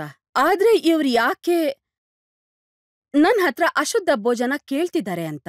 ಹೌದು. ಆದ್ರೆ ಇವ್ರುಗಳು ಯಾವ ಸಿದ್ಧತ್ವ ಪಡ್ಕೊಂಡಿರ್ಬೋದು ಅವ್ರ ತಪಸ್ಸಿನ ಮೇಲೆ ಪ್ರಭಾವ ಆಗ್ತಿಲ್ಲ ಅಂತ. ಸೊ ಆಗ ನಾನು ಇನ್ನೂ ಕಠಿಣವಾದ ತಪಸ್ ಶುರು ಮಾಡ್ದೆ. ಮತ್ತೆ ನನ್ಗೆ ಆ ಸಿದ್ಧ ಅವಸ್ಥೆ ಪ್ರಾಪ್ತಿಯಾಗೋಯ್ತು. ಯಾವ ಸಿದ್ಧ ಅವಸ್ಥೆ ಮಹಾಕಾಲ ಮತ್ತೆ ಮಹಾಕಾಳಿ ಪ್ರಾಪ್ತಿಯಾಗೋಯ್ತು. ಅದು ಅವರು ಲಕ್ಷ್ಮೀ ಸ್ವರೂಪದಲ್ಲಿ ಹೋಗೋ ಶುದ್ಧ ಆಹಾರನು ಸ್ವೀಕಾರ ಮಾಡ್ತಾರೆ. ಆದ್ರೆ ಅವ್ರು ಹೋಗಿ ಅಘೋರಿಗಳದ್ ಕೂಡ ಅಶುದ್ಧ ಆಹಾರ ಭಕ್ಷಣೆ ಮಾಡ್ತಾರೆ. ನನ್ಗೆ ಆ ಸಿದ್ಧಿ ಅವಸ್ಥೆ ಪ್ರಾಪ್ತಿಯಾಗಿದೆ. ನನ್ನ ಧ್ಯಾನದ ಮೇಲೆ ಯಾವುದೇ ಅಶುದ್ಧ ಆಹಾರದಿಂದ ಏನು ವ್ಯತ್ಯಾಸ ಆಗೋದಿಲ್ಲ. ಇದು ನಿಜವಾಗ್ಲು. ಸೊ ನೀವು ಚೈನೀಸ್, ಇಟಾಲಿಯನ್ ಏನ್ ಬೇಕಿದ್ರೂ ತಿನ್ಬೋದು. ವ್ಯತ್ಯಾಸನೂ ಆಗೋದಿಲ್ಲ. ಆದ್ರೆ ನಾನಿದನ್ನ ತಿನ್ನೋದಿಲ್ಲ, ಅವಾಗವಾಗ ತಿಂತೀನಷ್ಟೇ. ಸರಿ, ಇನ್ನೊಂದ್ ವಿಷಯ ಹೇಳಿ. ಈ ನಿಮ್ಮ ಮತ್ತೆ ಇದೇನೇ ಸತ್ಯ, ಇದರಲ್ಲಿ ಅಸತ್ಯ ಇನ್ನೊಂದ್ ಮಾತು ಹೇಳಿ. ಏನಿಲ್ಲ. ನೀವೇನ್ ಸನ್ಯಾಸಿ ಆಗಿದ್ದೀರಾ? ಧರ್ಮದ ಮೇಲೆ ನಿಮಗೆ ಆಸಕ್ತಿ ಇದೆಯಾ? ಇದು ಮೊದ್ಲಿಂದ ಇತ್ತಾ ಇಲ್ಲ ಇದು ಇಂದಿನ ಹೊಸ ಶೋಕಿನಾ? ನೀವು ಫಿಲ್ಮಲ್ಲಿ ಕೆಲಸ ಮಾಡ್ತಿದ್ರಲ್ಲ, ಆಗ್ಲೂ ಏನಾದ್ರೂ? ರಜತ್ ಅವ್ರೆ, ನಾನ್ ನಿಮ್ಮ ಪ್ರಶ್ನೆಗೆ ಉತ್ತರ ಕೊಟ್ಟಿದ್ದಾಗಿದೆ. ನೀವೀಗ ಬೌನ್ಸರ್ ಹಾಕೋ ಆಗಿಲ್ಲ. ನೀವ್ ಈಗ ತಾನೇ ಹೇಳ್ತಿದ್ರಿ ನೀವು ನವರಾತ್ರಿಯಲ್ಲಿ ವ್ರತ ಮಾಡ್ತಿದ್ರಿ ಅಂತ. ಬಾಲಿವುಡ್ ಅಲ್ಲಿ ನಾನು ಅದನ್ನೇ ಹೇಳ್ತಿದ್ದು. ಬಾಲಿವುಡ್ ನಲ್ಲಿ 1996 ಅಲ್ಲಿ ನನ್ ಗುರುಗಳ ಆಗಮನ ಆಯ್ತು. ಅವ್ರ ಹೆಸರು ಗಗನ್ ಗಿರಿ ಮಹಾರಾಜ್ ಅಂತ. ಅವರೊಬ್ರು ಮಹಾನ್ ತಪಸ್ವಿ. ಮತ್ ಇದನ್ನು ನಂದು ಒಂದ್ ಪುಸ್ತಕದಲ್ಲಿದೆ. 2011ರಲ್ಲಿ ನಾನು ಬೈದವೇ ನನ್ ಬ್ರಹ್ಮಚರ್ಯ ವ್ರತ 23 ವರ್ಷದಿಂದ ಇದೆ. ನಾನು 2000ದಿಂದ 2012 ತನಕ ಬ್ರಹ್ಮಚರ್ಯ ವ್ರತನ ಮಾಡ್ದೆ. ತಪಸ್ ಕೂಡ ನಾನು ಮಾಡ್ದೆ. ನಿಮ್ಮ ಒಂದು ಇಂಟರ್ವ್ಯೂ ಓದ್ತಾ ಇದ್ದೆ. ನೀವು ಬರ್ದಿದ್ದೀರಾ, ನೀವ್ ಹಿಂದೆ ಫಿಲ್ಮ್ ಅಲ್ಲಿ ಇದ್ರಲ್ಲ, ಆಗ್ಲೂ ನೀವು ಧ್ಯಾನ ಮಾಡ್ತಿದ್ರಿ, ನವರಾತ್ರಿಲಿ ವ್ರತ ಇಟ್ಕೋತಿದ್ರಿ ಅಂತ. ಆದ್ರೆ ಆಮೇಲೆ ನೀವ್ ಅದ್ರಲ್ಲೇ ಇನ್ನೊಂದು ಹೇಳಿದೀರಾ, ಸಂಜೆ ತಾಜಿಗ್ ಹೋಗಿ 2 ಪೆಗ್ ಸ್ಕಾಚ್ ಕೂಡ ಕುಡಿತಿದ್ರಿ ಅಂತ. ಹಾ ಸರಿ.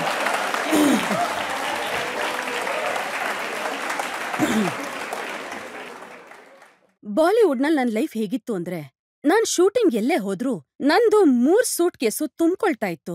ಬಟ್ಟೆದು ಮತ್ತೆ ಒಂದು ಮಂದಿರದ್ದು. ಆ ಸೂಟ್ ಕೇಸ್ ಯಾವಾಗ್ಲೂ ನನ್ ಜೊತೆನೆ ಬರ್ತಿರೋದು. ಮತ್ತೆ ಯಾವ್ದೇ ರೂಮು ನನಗ್ ಕೊಡ್ತಿದ್ರಲ್ಲ, ಸೊ ಇಡೀ ಒಂದು ಟೇಬಲ್ ನನ್ನ ಮುಖಕ್ಕೋಸ್ಕರ ಅಲ್ಲ, ಅದ್ರ ಹಿಂದೆ ಮಿರರ್ ಇರ್ತಿತ್ತು. ಇಡೀ ಟೇಬಲ್ನೇ ನಾನು ಪೂಜೆಗೋಸ್ಕರ ಇಡ್ತಾ ಇದ್ದೆ. ನನ್ ದೇವಿ ದೇವತೆಯರನ್ನ ಸ್ಥಾಪಿಸ್ತಿದ್ದೆ. ಪೂಜೆ ಮಾಡಿದ್ಮೇಲೆ ನಾನ್ ಶೂಟಿಂಗ್ಗೆ ಹೋಗ್ತಾ ಇದ್ದಿದ್ದು. ಮತ್ತೆ ಈ ನವರಾತ್ರಿಲಿ 9 ದಿನದ ಸಂಕಲ್ಪ ಇರುತ್ತೆ. ನಾನ್ ಅದ್ರಲ್ಲಿ ಅನುಷ್ಠಾನ ಇಟ್ಕೊಂಡಿದ್ದೆ 9 ದಿನದ್ದು. ಆದ್ರೆ ನಾನು 9 ದಿನ ನೀರ್ ಕುಡ್ದು ಪೂಜೆ ಮಾಡ್ತಿದ್ದೆ. ಮತ್ತೆ 3 ಯಜ್ಞ ಮಾಡ್ತೀನಿ, ಬೆಳಗ್ಗೆ, ಮಧ್ಯಾಹ್ನ ಮತ್ತೆ ರಾತ್ರಿ. ಹಾಗೆ 3 ಯಜ್ಞ ನಾನೇ ಮಾಡ್ತಿದ್ದೆ. ಮತ್ತೆ ನಾನು ಸಂಕಲ್ಪ ಸಿದ್ಧಿ ಇಟ್ಕೊಂಡಿದ್ದೆ 9 ದಿನ ಕೂಡ. ನಾನು 34 ಕಿಲೋ ಗಂಧದ ಕಟ್ಕೆಗಳ್ನ ಹಾಕಿ ನಾನು ಯಜ್ಞ ಮಾಡ್ದೆ. 9 ದಿನ ಕೇವಲ ನೀರ್ ಕುಡ್ಕೊಂಡು ಯಜ್ಞ ಮಾಡ್ತಿದ್ದೆ. ಮತ್ತೆ 9 ದಿನಗಳ ತನಕ ನಾನ್ ಹೇಳ್ದಂಗೆ ಹಲ್ವಾರು ಜನ್ಮಗಳ ಅಭ್ಯಾಸ ಇರುತ್ತೆ ನಮ್ಗೆ. ಸೊ ನನಗೆ ಏನಾಗ್ತಿತ್ತು ಅಂತ ನನ್ಗೆ ಗೊತ್ತಿಲ್ಲ. ನಾನು 2-3 ಗಂಟೆ ಧ್ಯಾನದಲ್ಲೇ ಇರ್ತಾ ಇದ್ದೆ. ಆದ್ರೆ ಹವನ ಹೋಮ ನಡೀತಿರೋದು ಕಣ್ಮುಚ್ಕೊಂಡು 3-4 ಗಂಟೆ ಧ್ಯಾನಗಳನ್ನ ಮಾಡ್ತಾನೆ ಇರ್ತಾ ಇದ್ದೆ.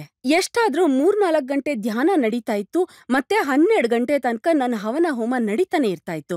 ಮತ್ತೆ ರಾತ್ರಿನೂ ಹವನ ಹೋಮ. ಹೀಗೆ ನಾನು 9 ದಿನ ಮಾಡ್ತಾನೆ ಇದ್ದೆ. ಪೂರ್ಣಾಹುತಿ ಮಾಡ್ದೆ 9ನೇ ದಿನ.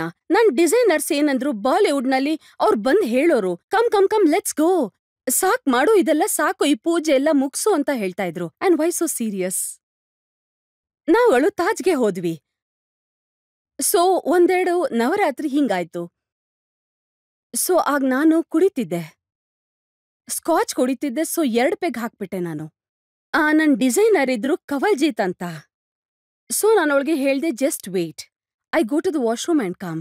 ಯಾಕಂದ್ರೆ ನಾನು 9 ದಿನದ ನನ್ ತಪಸ್ ಹೇಗಿತ್ತು ಅಂದ್ರೆ, ಆ ವಿಸ್ಕಿ ಗಿಸ್ಕಿ ಏನೂ ಇರ್ತಾ ಇರ್ಲಿಲ್ಲ. 9 ದಿನದ ಹವನ ಯಜ್ಞ ಪೂಜೆ ಹೇಗಿರ್ತಿತ್ತು ಅಂದ್ರೆ, ಉರಿ ಉರಿ ಉರಿ ಉರಿ ಉರಿ. ಈಗ ಉರಿತಿರೋ ಬೆಂಕಿಗೆ ನೀವು ತುಪ್ಪ ಹಾಕಿದ್ರೆ ಹವನದಲ್ಲಿ ಏನಾಗತ್ತೆ? ಸೊ ಇನ್ನು ಪೂರ್ತಿ ಅಗ್ನಿ ಆಗೋಗುತ್ತೆ. ಸೊ ನಾನಂದೆ, ನಾನು ಬಾತ್ರೂಮ್ ಹೋಗ್ತಾ ಇದ್ದೀನಿ. ಸೊ ನನ್ಗೆ ಗೊತ್ತಿಲ್ಲ ನನ್ಗೆ ಏನಾಗ್ತಿದೆ ಅಂತ. ನಾನು ಕಣ್ಮುಚ್ಕೊಂಡ್ ಕೂತಿದ್ದೆ. ಮತ್ತೆ ಪೂರ್ತಿ ಹಂಗೆ ಸಬ್ ಸಬ್ ಸಬ್ ಸಬ್ ಸಬ್ ಸಬ್ ಸಬ್ ಸಬ್ ಸಬ್ ಸಬ್ ಸಬ್ ಸಬ್ ಸಬ್ ಸಬ್ ಸಬ್ ಹೊರಗೆ ಬಂದ್ಬಿಡ್ತು. ಮತ್ತೆ ಮತ್ತೆ ಹಿಂಗೆ ಹಿಂಗೆ 40 ನಿಮಿಷ ಆಗೋಯ್ತು. ಹೀಗೆ 40 ನಿಮಿಷ ಆಗೋಯ್ತು. ಹೊರಗೆ ಗುಂಪ್ ಸೇರ್ಬಿಟ್ಟಿದ್ರು. ಮೇಕಪ್ ಅವರು, designers. Mamata, are you okay? We are knocking, are you okay? ನಾನ್ ಹೇಳ್ದೆ ಐ ಆಮ್ ಸಾರಿ.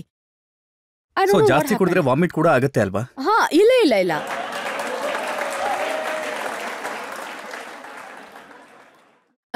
ನನ್ಗೆ 2 ಪೆಗ್ಗಿಂತ ಜಾಸ್ತಿ ಕುಡ್ದು ಅಭ್ಯಾಸ ಇಲ್ಲ. ಇರ್ಲಿಲ್ವಾ? ಮತ್ತೆ ಆ ಯಜ್ಞದಲ್ಲಿ ಏನಾಗೋಯ್ತು ಅಂದ್ರೆ, ಎಷ್ಟೆಲ್ಲ ಅದು ಫಾಸ್ಟಿಂಗ್ ನಲ್ಲಿ ಒಂದು ಅಗ್ನಿ ಪ್ರಜ್ವಲಿತ ಆಗುತ್ತೆ. ಸೊ ಅದ್ರಲ್ಲಿ ವಾಂತಿ ಎಲ್ಲ ಆಗುತ್ತೆ.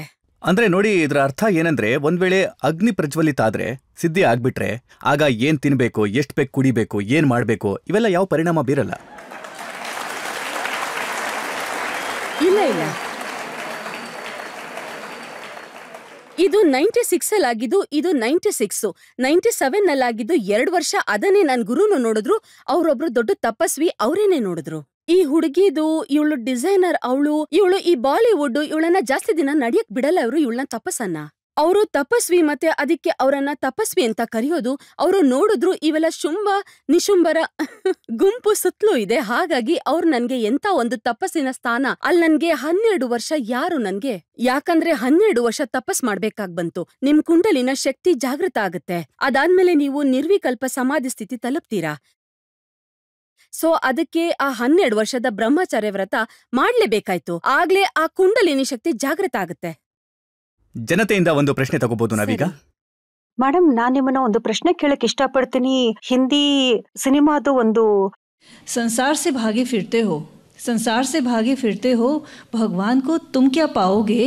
ಈ ಹಾಡಿಗೆ ನಿಮ್ಮ ಅಭಿಪ್ರಾಯ ಏನು? ನಾನೊಂದು ಹಾಡು ಹೇಳ. ಹಾ. गुरु चरणाम्बुज निर्भर भक्त संसारात चिराग भवमुक्त.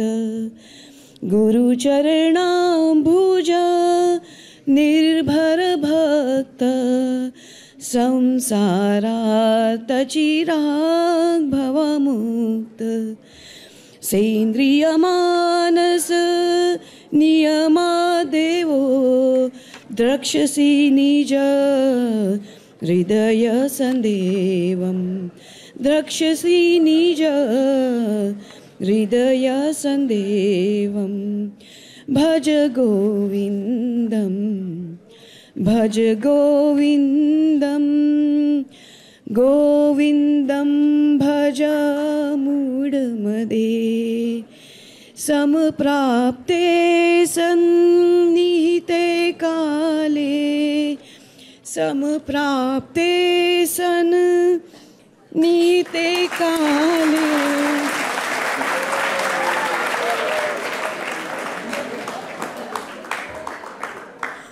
नहीं नहीं रक्षति दुःखिन करणे.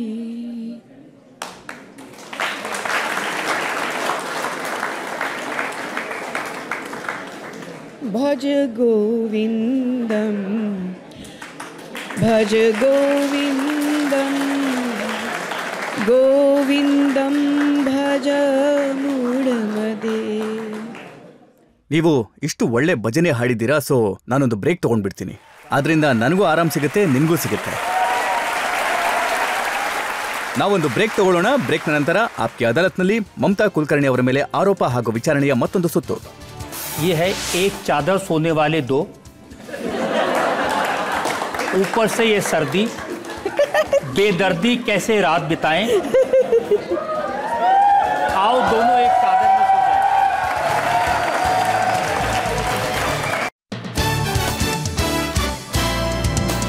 Welcome back. ಆಪ್ಕೆ ಅದಾಲತ್ನಲ್ಲಿ ಇವತ್ತಿನ ನಮ್ಮ ಅತಿಥಿ ಒಂದು ಕಾಲದ ಬಹಳ ದೊಡ್ಡ ಫಿಲ್ಮ್ ಸ್ಟಾರ್ ಮಮತಾ ಕುಲಕರ್ಣಿ. ಇವತ್ತು ಇವರನ್ನ ಯಮಾಯಿ ನಂದಗಿರಿ ಅನ್ನೋ ಹೆಸರಿಂದ ಗುರುತಿಸಲಾಗುತ್ತೆ. ಆಪ್ಕಿ ಅದಾಲತ್ನಲ್ಲಿ ಮುಂದಿನ ಆರೋಪ.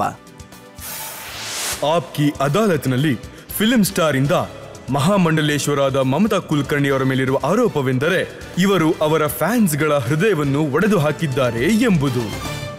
ನೋಡಿ, ಜನಗಳು ನಿಮ್ಮನ್ನ ಎಷ್ಟು ದೊಡ್ಡ ಸ್ಟಾರ್ ಮಾಡಿದ್ರು, ಎಷ್ಟೊಂದು ಪ್ರೀತಿ ಕೊಟ್ರು, ಎಷ್ಟೊಂದು ಮರ್ಯಾದೆ ಕೊಟ್ರು. ನೀವ್ ಎಲ್ಲೇ ಹೋದ್ರೂ ಲಕ್ಷಾಂತರ ಜನ ಹಿಂದೆ ಓಡ್ ಬರ್ತಿದ್ರು. ನಿಮ್ಮ ಪ್ರತಿ ಫಿಲ್ಮ್ ಸೂಪರ್ ಹಿಟ್ ಆಗ್ತಿತ್ತು. ಆದ್ರೆ ಇವತ್ತು ಜನಗಳಿಗೇನನ್ಸುತ್ತೆ ಅಂತಂದ್ರೆ ನೀವು ಇದ್ದಕ್ಕಿದ್ದಾಗೆ ಮಾಯ ಆಗೋದ್ರಿ, ಯಾರಿಗೂ ಏನು ಹೇಳಲೇ ಇಲ್ಲ. ಸೊ ಜನ ಕೇಳ್ತಿದ್ದಾರೆ, ಏನ್ ಫಿಲ್ಮ್ ಸಿಗೋದು ನಿಂತು ಹೋಗಿತ್ತಾ ಅಂತ.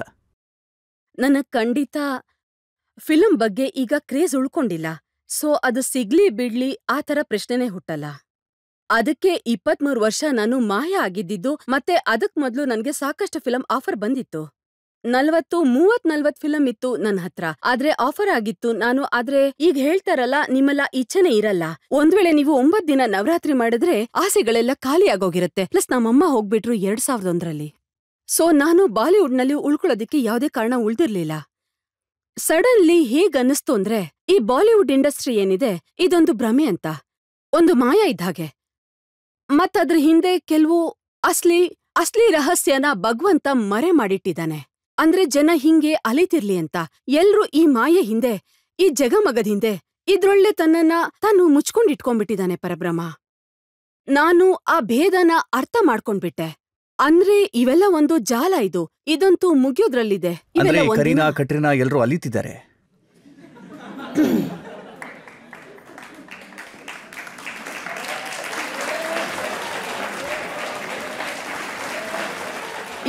ಇಲ್ಲ, ನಾನು ಹೇಳಕ್ ಬಂದಿದ್ದ ಅದನ್ನಲ್ಲ. ಅಲಿತಾ ಇಲ್ಲ, ಜನತೆಗೆ ಅವುಗಳ ಅವಶ್ಯಕತೆನೂ ಇದೆ. ಒಂದೊಂದ್ಸಲ ಜನತೆ ದೇವ್ರಾಣೆ ನಿಜವಾಗ್ಲೂ ಇತ್ತೀಚೆಗೆ ನಾನೊಂದಷ್ಟು ಕೇಳ್ದೆ. ಆದ್ರೆ ತುಂಬಾನೇ ಬಾಲಿವುಡ್ ಮೇಲೆ ಇವ್ರಿಗೊಳ್ಳೆ ಒಂದಿದೆ, ಅಂದ್ರೆ ಬಾಲಿವುಡ್ ಫಿಲಂ ನೋಡ್ಬಾರ್ದು ಅಂತ. ಹಂಗೆಲ್ಲ ಮಾಡ್ಬೇಡಿ. ನನಗ್ ಗೊತ್ತಿದೆ ಒಂದೊಂದ್ಸಲ ಮನುಷ್ಯನ್ಗೆ ಎಷ್ಟು ಸ್ಟ್ರೆಸ್ ಆಗತ್ತೆ ಅಂದ್ರೆ, ಒಂದ್ ವೇಳೆ ಹಾಡ್ ಕೇಳಿದ್ರೆ ಸ್ಟ್ರೆಸ್ ಎಲ್ಲ ಹೊರಟೋಗತ್ತೆ. ನಿಮ್ಮನ್ನೇ ಕೇಳ್ತಾ ಇರೋದು ಹೇಗನ್ಸತ್ತೆ ಅಂದ್ರೆ, ನಾನು ಈಗ್ಲೇ ಮುಗಿಸ್ಬಿಡ್ಬೇಕು ಅಂತ. ಈ ಬ್ರಹ್ಮವಿದ್ಯೆ ಅಭ್ಯಾಸ ಏನಿದೆ, ನನಗೆ ಸುಮಾರು ಸಲ ಅನ್ಸಿದೆ ನನಗ್ ನಾನೇ ಮುಗಿಸ್ಬಿಡ್ಬೇಕು ಅಂತ. ಮತ್ ಸುಮಾರು ಸಲ ಪ್ರಯತ್ನನೂ ಮಾಡ್ದೆ. ಸೊ ನಾನೇನ್ ಹೇಳ್ತಿದ್ದೀನಿ, ಈ ಪ್ರಪಂಚ, ಈ ಜೀವನ ತುಂಬಾ ಕಠಿಣವಾಗಿದೆ. ಆದ್ರೂ ಈ ಸಮಯದಲ್ಲಿ ಸಾಧು ಆಗೋದು ತುಂಬಾ ಸುಲಭ ಆಗಿತ್ತು. ಏನು ಇರ್ಲೇ ಇಲ್ಲ, ಏನೇನು ಸಂಭಾಳಿಸ್ಬೇಕಾಯ್ತು. ನೋಡಿ, ನಿಮ್ಮ ಮೊದಲನೇ ಫಿಲ್ಮ್ ತಮಿಳಲ್ಲಿ ಬಂತು, ಮತ್ತೆ ಎರಡನೇದು ತೆಲುಗುನಲ್ಲಿ. ಇಲ್ಲ, ಈ 2 ಫಿಲ್ಮ್ ತುಂಬಾನೇ ಹಿಟ್ ಆಗಿತ್ತು. ಮತ್ತೆ ಆ ಜಮಾನದಲ್ಲಿ ನನಗ್ ನೆನಪಿದೆ, ನೆಲ್ಲೂರಲ್ಲಿ, ಆಂಧ್ರ ಪ್ರದೇಶಲ್ಲಿ ಮಮತಾ ಕುಲಕರ್ಣಿಯ ಮಂದಿರನೂ ಕಟ್ಬಿಟ್ಟಿದ್ರು. ಹೌದು. ಸೊ ಜನ ನಿಮ್ಮನ್ನ ದೇವಿ ಮಾಡಿದ್ರು, ನೀವು ಪೂಜಾರಿ ಆಗ್ಬಿಟ್ರಿ.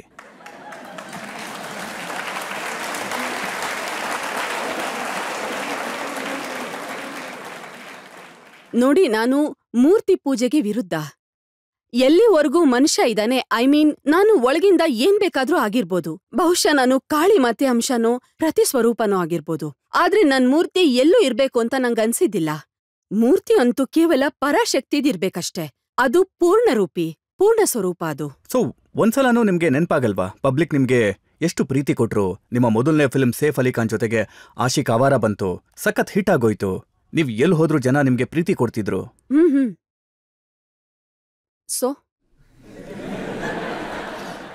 ಸೊ ಈಗ ಜನಕ್ಕನ್ಸುತ್ತೆ ಇದಕ್ಕಿದ್ದಾಗೆ ಯಾಕೆ ಹೊರಟೋದ್ರು, ಯಾಕೆ ಮಾಯ ಆಗ್ಬಿಟ್ರು ಅಂತ.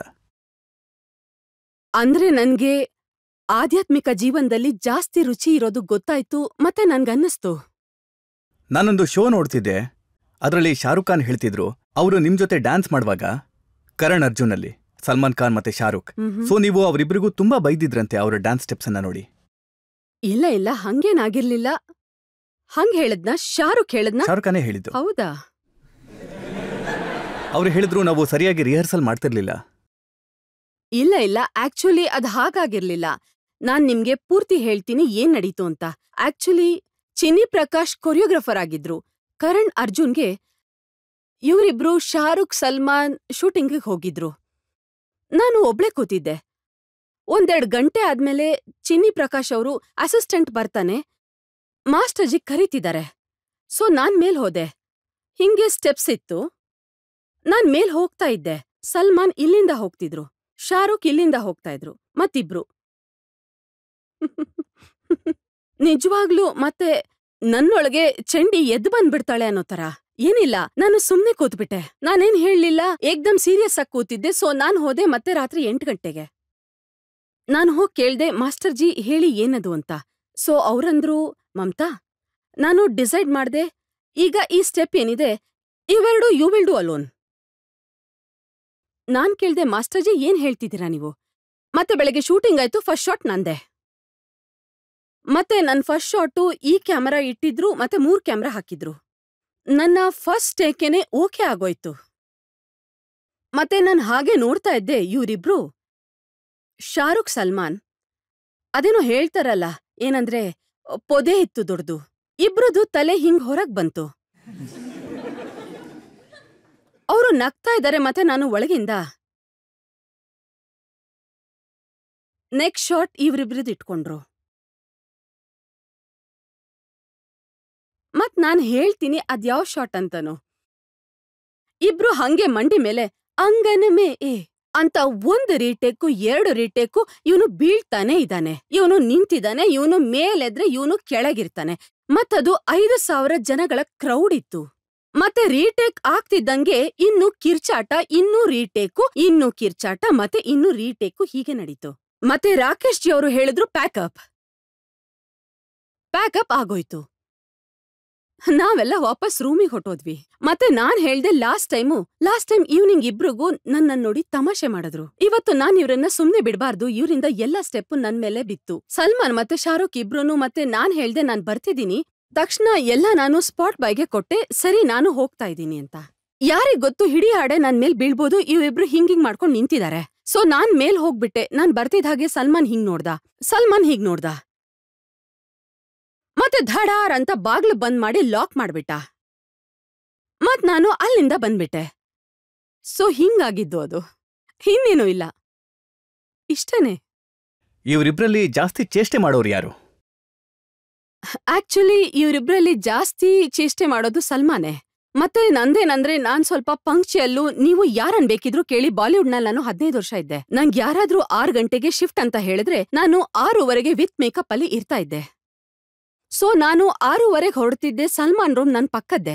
ಅವ್ನ್ ಹಿಂಗ್ ಮಾಡ್ಕೊಂಡು ಬರ್ತಿದ್ದ, ಮತ್ತೆ ಹಿಂಗ್ ನೋಡ್ತಿದ್ದ ನನ್ನ. ಬೇಗ ಬನ್ರೋ, ಆ ಶ್ರೀದೇವಿ ಹೋಗ್ತಿದ್ದಾಳೆ, ಬೇಗ ಬನ್ನಿ ಶ್ರೀದೇವಿ ಹೋಗ್ತಿದ್ದಾಳೆ, ಹಂಗ್ ಮಾಡ್ತಿದ್ದ ಅವನು. ಮತ್ ನಾನ್ ಹಂಗೆ ನೋಡಿ ಜಸ್ಟ್ ಶಟ್ ಅಪ್ ಓಕೆ ಅಂತ ಹೇಳ್ತಾ ಇದ್ದೆ. ನೀವು ಎಷ್ಟು ದೊಡ್ಡ ಸ್ಟಾರ್ ಆಗಿದ್ರಿ, ಆದ್ರೆ ಘಾತಕಲ್ಲಿ ಐಟಮ್ ನಂಬರ್ ಮಾಡ್ಬಿಟ್ರಿ. ಹೌದು, ಅದಕ್ಕೆ ಕಾರಣ ಏನು?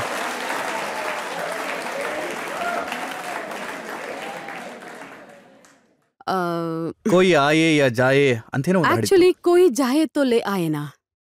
ಮತ್ತೆ ಆಕ್ಚುಲಿ ಏನಾಗಿತ್ತು ಅಂದ್ರೆ ಭರತ್ ಶಾ ಅವರ ವೆಡ್ಡಿಂಗ್ ಏನೋ ಇತ್ತು, ಅವ್ರ ಮಗಂದಿರ್ಬೇಕು. ಮತ್ತೆ ನಾನು, ಶಾರುಖ್, ಸಲ್ಮಾನ್, ಅಮೀರ್ 12 ಶೋಸ್ ಅಂತ 1 ತಿಂಗಳಾದ್ಮೇಲೆ ಹೋಗೋದ್ರಲ್ಲಿದ್ವಿ. ಸೊ ಕರೀಂ ಮುರಾನಿ, ಅಲಿ ಮುರಾನಿ ಹೇಳಿದ್ರು, ಮಮತಾ ನಾವ್ಗಳು ನಮ್ದೇ ಒಂದು ಟ್ರಯಲ್ ಶೋ ಮಾಡೋಣ 8,000 ಜರ್ಮನಿ ಜನಗಳ ಮುಂದೆ. ನಾನ್ ಹೇಳ್ದೆ ಓಕೆ ಅಂತ. ಸೊ ಶೋ ಆಯ್ತು. ಸೊ ಆ ಶೋ ನೋಡಿ ನಮ್ ಡೈರೆಕ್ಟರ್ ಏನಿದ್ರು ಮಿಸ್ಟರ್ ರಾಜ್ಕುಮಾರ್ ಸಂತೋಷಿ ಅವರು, ಅವ್ರಿಗದನ್ನ ಮರೆಯಕ್ಕಾಗ್ತಾ ಇರ್ಲಿಲ್ಲ. ಸೊ ನೆಕ್ಸ್ಟ್ ಡೇ ನನ್ ಶೂಟಿಂಗ್ ಇತ್ತು ಕಮಲಿಸ್ತಾನಲ್ಲಿ. ಏದುಸ್ರು ಬಿಟ್ಕೊಂಡು ರಾಜ್ಕುಮಾರ್ ಸಂತೋಷಿ ಬಂದ್ಬಿಟ್ರು ಅಂತ. ಅದ್ರಲ್ಲಿ ಒಂದು ಘಾತಕ್ ಅಂತ ಪಿಕ್ಚರ್ ಏನಿತ್ತು, ಅದು 7 ವರ್ಷಗಳಿಂದ ಡಬ್ದಲ್ಲೇ ಬಿದ್ದಿತ್ತು. ಬಿಕಾಸ್ ಅವ್ರ ಆಕ್ಟ್ರೆಸ್ ಏನಿದ್ಲು ಮೀನಾಕ್ಷಿ ಶೇಷಾದ್ರಿ, ಅವಳು ಮದ್ವೆ ಆಗೋಗಿತ್ತು. ಮತ್ತೆ ಅದಕ್ಕೆ ಬಯಸಿರ್ಲಿಲ್ಲ. ಆ ಫಿಲಮ್ಗೆ ಆಫರ್ ಬಂತು ನನ್ಗೆ, ಘಾತಕ್ದು ಹಾಡ್ ತಗೊಂಡು. ಸೊ ನಾನು ರೆಸ್ಟ್ ಇನ್ ಹಿಸ್ಟ್ರಿ ಅದಾಗೋಯ್ತು. ತುಂಬಾ ಹಿಟ್ ಆಗಿತ್ತು ಆ ಹಾಡು. ಹೌದು. ಸೊ ನನ್ಗೆ ಹಂಗೆಲ್ಲ ಏನ್ ಅನ್ಸಿರ್ಲಿಲ್ಲ. ಅದಕ್ ಮುಂಚೆ ಯಾವ್ದೇ ಈ ಸ್ಟಾರ್ ಆಕ್ಟರ್ಸ್ ಐಟಮ್ ನಂಬರ್ ಮಾಡಿರ್ಲಿಲ್ಲ.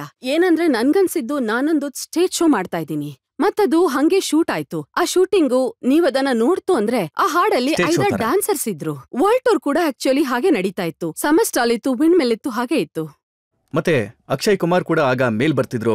ಅವರು ನಿಮ್ ಜೊತೆ ಒಂದು ಫಿಲ್ಮ್ ಮಾಡಿದ್ರು, ಮತ್ತೆ ತುಂಬಾನೇ ಹಿಟ್ ಆಗಿತ್ತು. ಇವತ್ತು ಅಕ್ಷಯ್ ಕುಮಾರ್ ದೊಡ್ಡ ಸ್ಟಾರ್ ಆಗಿದ್ದಾರೆ. ಅದಾದ್ಮೇಲೆ ಸಬ್ಸೆ ಬಡಾ ಕಿಲಾಡಿ ಪಿಕ್ಚರ್. ಮತ್ತೆ ಆಮಿರ್ ಖಾನ್ ಅಂತೂ ಪರ್ಫೆಕ್ಷನಿಸ್ಟು. ನೀವು ಬಾಜಿ ಅವ್ರ ಜೊತೆ ಮಾಡುವಾಗ ಪದೇ ಪದೇ ಸೀನ್ ಮಾಡ್ಬೇಕಾಗಿ ಬರ್ತಿತ್ತಂತೆ. ನಾನು ಸ್ವಲ್ಪ ಪರ್ಫೆಕ್ಷನಿಸ್ಟ್ ಇದ್ದೆ. ಅವರು 25 ಸಲ ಮಾಡೋರು, ನಾನು 1-2 ಸಲ ಮಾಡಿ ಸುಮ್ನಾಗ್ಬಿಡ್ತಿದ್ದೆ. Because my point is I use to always give 1 take. Okay, third ಅಲ್ಲಂತೂ ಹೆಂಗ್ ಅನ್ನಿಸ್ತಿತ್ತು ಅಂದ್ರೆ ಆಕ್ಟ್ ಮಾಡ್ತಿದ್ದೀನಿ, ರಿಯಲ್ ಆಕ್ಟಿಂಗ್ ಯುನೋ. ಮತ್ತೆ ಒಂದ್ಸಲ ಮಿಥುನ್ ದಾ ನಿಮ್ ಹತ್ರ ಬಂದಿದ್ರು. ಹಾ ಆಕ್ಚುಲಿ ಅವರು 40 ಪಿಕ್ಚರ್ಸು ಫ್ಲಾಪ್ ಆಗ್ಬಿಟ್ಟಿತ್ತು. ಮಿಥುನ್ ದಾದಾದು ಮತ್ತೆ ಅಂದ್ರೆ ನನ್ಗೆ ಅದನ್ನೆಲ್ಲ ನಾನು ನೋಡೋದಿಲ್ಲ. ಮಿಥುನ್ ದಾದಾ ಇಸ್ ಅ ವೆರಿ ಲೆಜೆಂಡ್. ಕೆಲವು ಜನದ ಜೊತೆ ಅದು ಹಿಟ್ ಆಗತ್ತೋ ಅನ್ನೋ ಕಾರಣಕ್ಕೆ ಫಿಲ್ಮ್ ಮಾಡಬಾರ್ದು. ಸ್ವಾರ್ಥ ಪಕ್ಕಕ್ಕಿಟ್ಟು ಸುಮ್ನೆ ಹೂ ಅನ್ಬೇಕು ಅಷ್ಟೇ. ಅದ್ರಲ್ಲಿ ಒಬ್ರು ಮಿಥುನ್ ದಾ ಅವರು, ಅದ್ರಲ್ಲೂ ಇನ್ನೊಬ್ರು ದೇವ್ ಸಾಬ್ ಇದಾರೆ. ದೇವ್ ಸಾಬ್ ಜೊತೆ ನಾನು 2-3 ಪಿಕ್ಚರ್ ಮಾಡಿದ್ದೆ. ಮತ್ತೆ ನನ್ಗೂ ಎಲ್ರೂ ಹೇಳಿದ್ರು ದೇವ್ ಸಾಬ್ ಪಿಕ್ಚರ್ ಅಲ್ಲಿ ಮಾಡ್ಬೇಡ. Every time is not just profit and loss. Sometimes you have to work for loss just to be in association with the people. ಇಲ್ಲ ಅಂದ್ರೆ ಆ ಅನುಭವ ಎಲ್ ಸಿಗುತ್ತೆ. ಈಗ ಅವರು ಹೊರಟೋದ್ರು. ದೇವ್ ಸಾಬ್ ಅಂದ್ರೆ ಒಂದು ಮೆಮೊರಿ ಉಳ್ಕೋತು. ಎಂತ ಒಂದ್ಸಲ ನಾನು ಅವ್ರನ್ನ ಕೇಳಿದ್ದೆ. ಅವ್ರು ನನ್ಗೆ ನ್ಯೂಯಾರ್ಕ್ ಅಲ್ಲಿ ಸಿಕ್ಕಿದ್ರು. ಅವ್ರು ಹೇಳಿದ್ರು ನಾನೊಂದು ಹೊಸ ಫಿಲ್ಮ್ ಮಾಡ್ತಾ ಇದ್ದೀನಿ. ನಾನು ಹೇಳಿದೆ ದೇವ್ ಸಾಬ್ ನಿಮ್ ಸಿನಿಮಾನ ಯಾರು ನೋಡೋದೇ ಇಲ್ವಲ್ಲ, ಯಾಕೆ ಮಾಡ್ತೀರಾ? ಅವ್ರಂದ್ರು ನಾನ್ ನೋಡ್ತೀನಿ.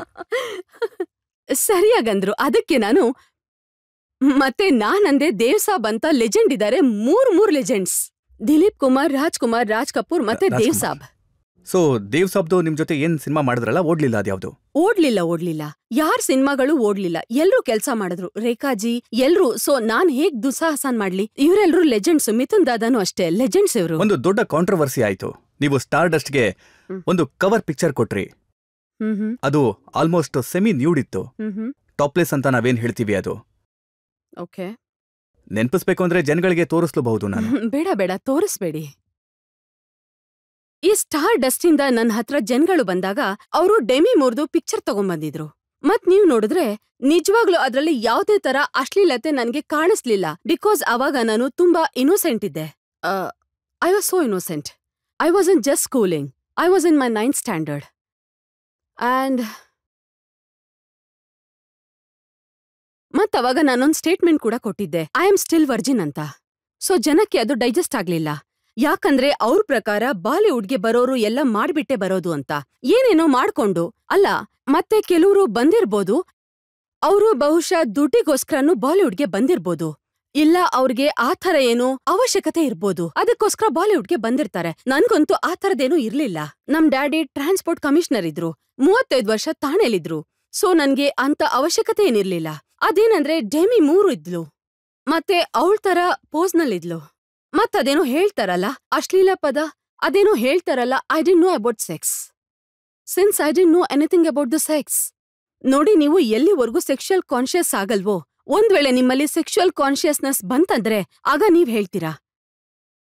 ಒಂದ್ ವೇಳೆ ನಿಮ್ಗೆ ಸೆಕ್ಷುಯಲ್ ಕಾನ್ಶಿಯಸ್ ಬಂತಂದ್ರೆ ಆಗ ನೀವ್ ಹೇಳ್ತೀರಾ, ಚೀಚಿ ಅಶ್ಲೀಲತೆ ಇದು ಅಂತ. ಆ ಬಟ್ಟೆ ಇಲ್ದಿರೋ ಶರೀರನ ಛೀ ಅಂತ. ಯಾಕಂದ್ರೆ ನೀವೆಲ್ಲ ಸೆಕ್ಸು ನೋಡಿರ್ತೀರಾ. Can you believe me, last 23 years I have YouTube on me, but I never seen a pornography. I don't have a pornography and photograph anywhere and anywhere and on my anywhere.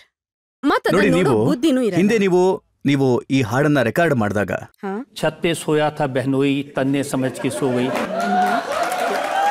ಗೊತ್ತಿತ್ತಾ ನಿಮ್ಗೆ? ಇಲ್ಲ. Actually, if you ask a dancer, any dancer, you ask Madhura Dixit, you ask anybody on this universe, they will say never heard this line anywhere. We never hear the lyrics. A dancer goes for the step. So nan yavattu idanna ಕೇಳಲೇ ಇಲ್ಲ. ಛತ್ pay ಸೋಯಾತ ಬೆಹ್ನೋಯಿ May ತನ್ನೆ ಸಮಜ್ K so ಗಯಿ. ಮಲ್ಗೋದು ಅಂದ್ರೇನೆ ತಂಗಿ ಗಂಡ ಅಂದ್ರೇನು, ರಾಣ ಏನು, ಇವೆಲ್ಲ ಏನೂ ಗೊತ್ತಿರ್ಲಿಲ್ಲ. ನಾನು ಕೇವಲ ಸ್ಟೆಪ್ ನೋಡ್ದೆ, ಆ ಸ್ಟೆಪ್ಪು ಅಂತ. ಮತ್ತೆ ನಾನ್ ಸ್ಟೆಪ್ ನೋಡ್ಬಿಟ್ಟೆ ಹೇಳ್ತಿದ್ದೆ, ಅರೆ ಇದ್ ಹೆಂಗ್ ಮಾಡೋದು, ಅದನ್ನ 10-15 ಸಲ ಮಾಡ್ತಾ ಇದ್ದೆ. ಇನ್ನೊಂದು ಹಾಡು ನಾನು ಹೇಳ್ತೀನಿ. ये है एक चादर सोने वाले दो, ऊपर से ये सर्दी, बेदर्दी कैसे रात बिताएं, आओ दोनों एक चादर में सो जाएं.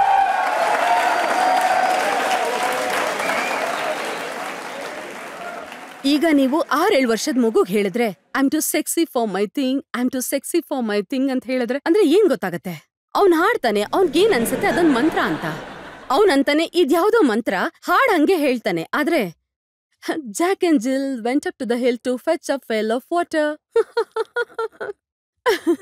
ಈಗೇನ್ ಮಾಡೋಣ, ಬಾಲಿವುಡ್ ನಲ್ಲಿ ಇದೆಲ್ಲ ಮಾಡ್ಲೇಬೇಕು. ಹಾಡ್ ಯಾರೋ ಹೇಳ್ತಾ ಇದಾರೆ, ಡ್ಯಾನ್ಸ್ ಯಾರೋ ಮಾಡ್ತಿದಾರೆ, ಮತ್ತೆ ಇನ್ನೊಂದ್ಸಲ ಅಂತೂ ಆನ್ ದ ಸ್ಪಾಟ್ ಸಿಗುತ್ತೆ ಹಾಡು. ಯಾವಾಗ ನಾನು ಶೂಟಿಂಗ್ ಹೋಗ್ತೀನೋ, ಇವಾಗ ಹೇಗೆ ನೀವು ಕ್ಯಾಮ್ರಾಗಳನ್ನ ಸೆಟ್ ಮಾಡಿ ಇಟ್ಟಿರ್ತಾರಲ್ಲ, ಹಂಗೆ ಅಲ್ಲಿ ಹೋದ್ಮೇಲೆ ಕೇಳ್ತೀವಿ, ಅರೆ ಇದೇನ್ ಹಾಡಿದ್ದು, ಏನ್ ಲಿರಿಕ್ಸ್ ಇದು, ಏನ್ ಹೀಗೆಲ್ಲ ಇದೆ ಅಂತ.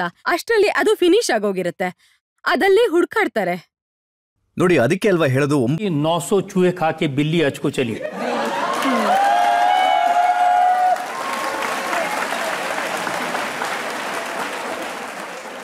ನೋಡಿ ನೋಡಿ ನೋಡಿ, ಅಟ್ಲೀಸ್ಟ್ ನಾನು ಹಜ್ಗಾದ್ರೂ ಹೋಗಿದ್ದೀನಿ.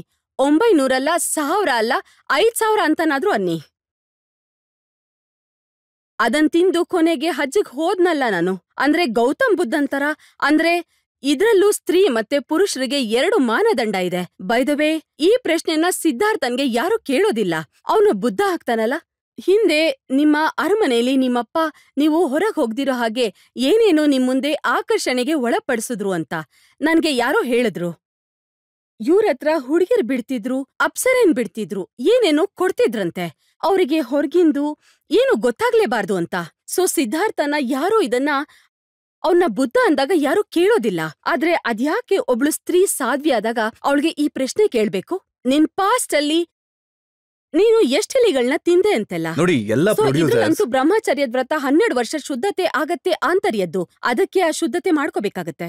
ಆವಾಗಿನ ಅಷ್ಟು ಡೈರೆಕ್ಟರ್ಸ್ ಮತ್ತೆ ಪ್ರೊಡ್ಯೂಸರ್ಸ್ ಹೇಳ್ತಿದ್ರು, ಇಷ್ಟು ಉದ್ದದ ಕೂದ್ಲು, ಬಿಳಿ ಕೆನ್ನೆ, ಹಿಟ್ ಮಷೀನ್ ಮಮತಾ ಕುಲಕರ್ಣಿ. ಅವ್ರು ಎಲ್ರನ್ನೂ ಬಿಟ್ಟು ನೀವು ಹೊರಟೋದ್ರಿ. ಎಲ್ಲಿಗೆ ಅಂತ ಗೊತ್ತಿಲ್ಲ. ಕೆಲವ್ರಿಗಂತೂ ಇನ್ಸ್ಟಾಗ್ರಾಮ್ ಅಲ್ಲಿ ಬರ್ದಿರ್ತಾರೆ, ಮಮತಾಜಿ ಇದೇನಿದು, ಯಾರ್ ಸವಾಸದಿಂದ ನೀವು ಹೀಗಾಗ್ಬಿಟ್ರಿ? ಈ ಬಾಬಾಗಳಿಗೆ ಸವಾಸಕ್ ಬಿದ್ದಿದ್ದೀರಾ? ನಿಮ್ಮನ್ನ ನೀವು ಸರ್ವನಾಶ ಮಾಡ್ಕೊಂಡ್ ಬಿಟ್ಟಿದ್ದೀರಾ? ನಾವಂತೂ ನಿಮ್ಮನ್ನ ಕರಣ್ ಅರ್ಜುನ್ 2 ನಲ್ಲಿ ನೋಡಕ್ ಕಾಯ್ತಿದ್ವಿ. ಈ ತರನು ಜನ ಹೇಳ್ತಾರೆ. ಈಗ ಆ ಜನಗಳಕ್ಕೂ ಕೇಳ್ತೀರಾ? ಇಲ್ಲ ಇಲ್ಲ, ಈಗದು ಮುಗ್ದೋದ್ ಕತೆ ಅಲ್ವಾ? ಅಂದ್ರೆ ನಾನ್ ಹೇಳ್ದಂಗೆ ಒಂದ್ಸಲ ಹಾಲು ತುಪ್ಪ ಆಗಿ ಪರಿವರ್ತನೆ ಆಗೋದ್ರೆ ವಾಪಸ್ ಹೋಗೋ ಪ್ರಶ್ನೆ. ಯಾವಾಗ್ಲಾದ್ರೂ ನಿಮ್ಗೆ ರಿಗ್ರೆಟ್ ಆಗತ್ತಾ? ಅಂದ್ರೆ ಎಂತ ಫಿಲ್ಮ್ ಮಾಡ್ದೆ, ಎಂತ ಫೋಟೋ ಶೂಟ್ ಮಾಡ್ದೆ, ಎಂತ ಹಾಡುಗಳಿಗೆ ಹೆಜ್ಜೆ ಹಾಕ್ತೆ ಅಂತೆಲ್ಲ? ಇಲ್ಲ, ನನ್ಗನ್ಸತ್ತೆ ಆ ಹೊತ್ಗೆ ಅದೇ ಸರಿ ಇತ್ತು. ಮತ್ತೆ ಆ ವಯಸ್ಸು ಹಾಗೇ ಇತ್ತು. ವಯಸ್ಸಲ್ಲಿ ಮನುಷ್ಯ ಏನೇನೋ ಮಾಡ್ತಾನೆ. ಅದ್ರಿಂದ ನಿಮ್ಗೊಂದು ಪೂರ್ಣ ಹೇಳ್ತಾರಲ್ಲ, ನಾವುಗಳು ಭೌತಿಕದಲ್ಲಿ ನೀವು ಪೂರ್ತಿ ಮುಳುಗಿದ್ರೆ you want to go to sanyas. ಜನತೆಯಿಂದ ಒಂದೆರಡು ಪ್ರಶ್ನೆಗಳನ್ನ ತಗೊಳ್ಳೋಣ ಈಗ. ಮುಂಬೈಯಿಂದ ಬಂದ್ರೆ, ಇಷ್ಟು ದೊಡ್ಡ ನಟಿ ಆದ್ರೆ, ಈಗ ಸನ್ಯಾಸ ಧಾರಣೆ ಕೂಡ ಮಾಡಿದೀರಾ. ಈ 2 ಲೈಫಲ್ಲಿ ನಿಮಗೆ ಯಾವ ಲೈಫು ಇಷ್ಟ ಆಯ್ತು? ಅಂದ್ರೆ ನಿಮ್ಮ ಅನುಭವ ಹೇಗಿದೆ 2 ಲೈಫ್ಗಳದ್ದು? ನಾನು ನಿಮ್ಗೊಂದು ಮಾತ್ ಹೇಳ. ಈಗ ನಿಜವಾಗ್ಲೂ ಒಂದ್ ಮಾತ್ ಹೇಳ. 23 ವರ್ಷನೂ ಕಮ್ಮಿನೇ ಈಶ್ವರನ್ಗೆ. ಮತ್ ನಾನು ನನ್ನ ಅಭಿಷೇಕ ನಡೀತಿತ್ತಲ್ಲ, ಪಟ್ಟಾಭಿಷೇಕ, ನಾನು ತುಂಬಾ ಅಳ್ತಾ ಇದ್ದೆ. ಸೊ ಜನಕ್ಕೆ ಅನ್ನಿಸ್ತಾ ಇತ್ತು ನಾನು ಪಶ್ಚಾತ್ತಾಪ ಮಾಡ್ಕೋತಿದ್ದೀನಿ ಅಂತ. ಈಗ ನಾನು ಗೋವಿಂದ ಹಾಡ್ತಿದ್ದೆ, ಅಳ್ತಿದ್ದೆ, ಭಕ್ತಿಯ ಕಣ್ಣೀರದು. ನೋಡಿ, ನಾನು ಈಗ್ಲೂ ಅಳ್ತಾ ಇದ್ದೀನಿ ಭಗವಂತನ ಹೆಸರಲ್ಲಿ. ಅಳಬಲ್ಲೆ.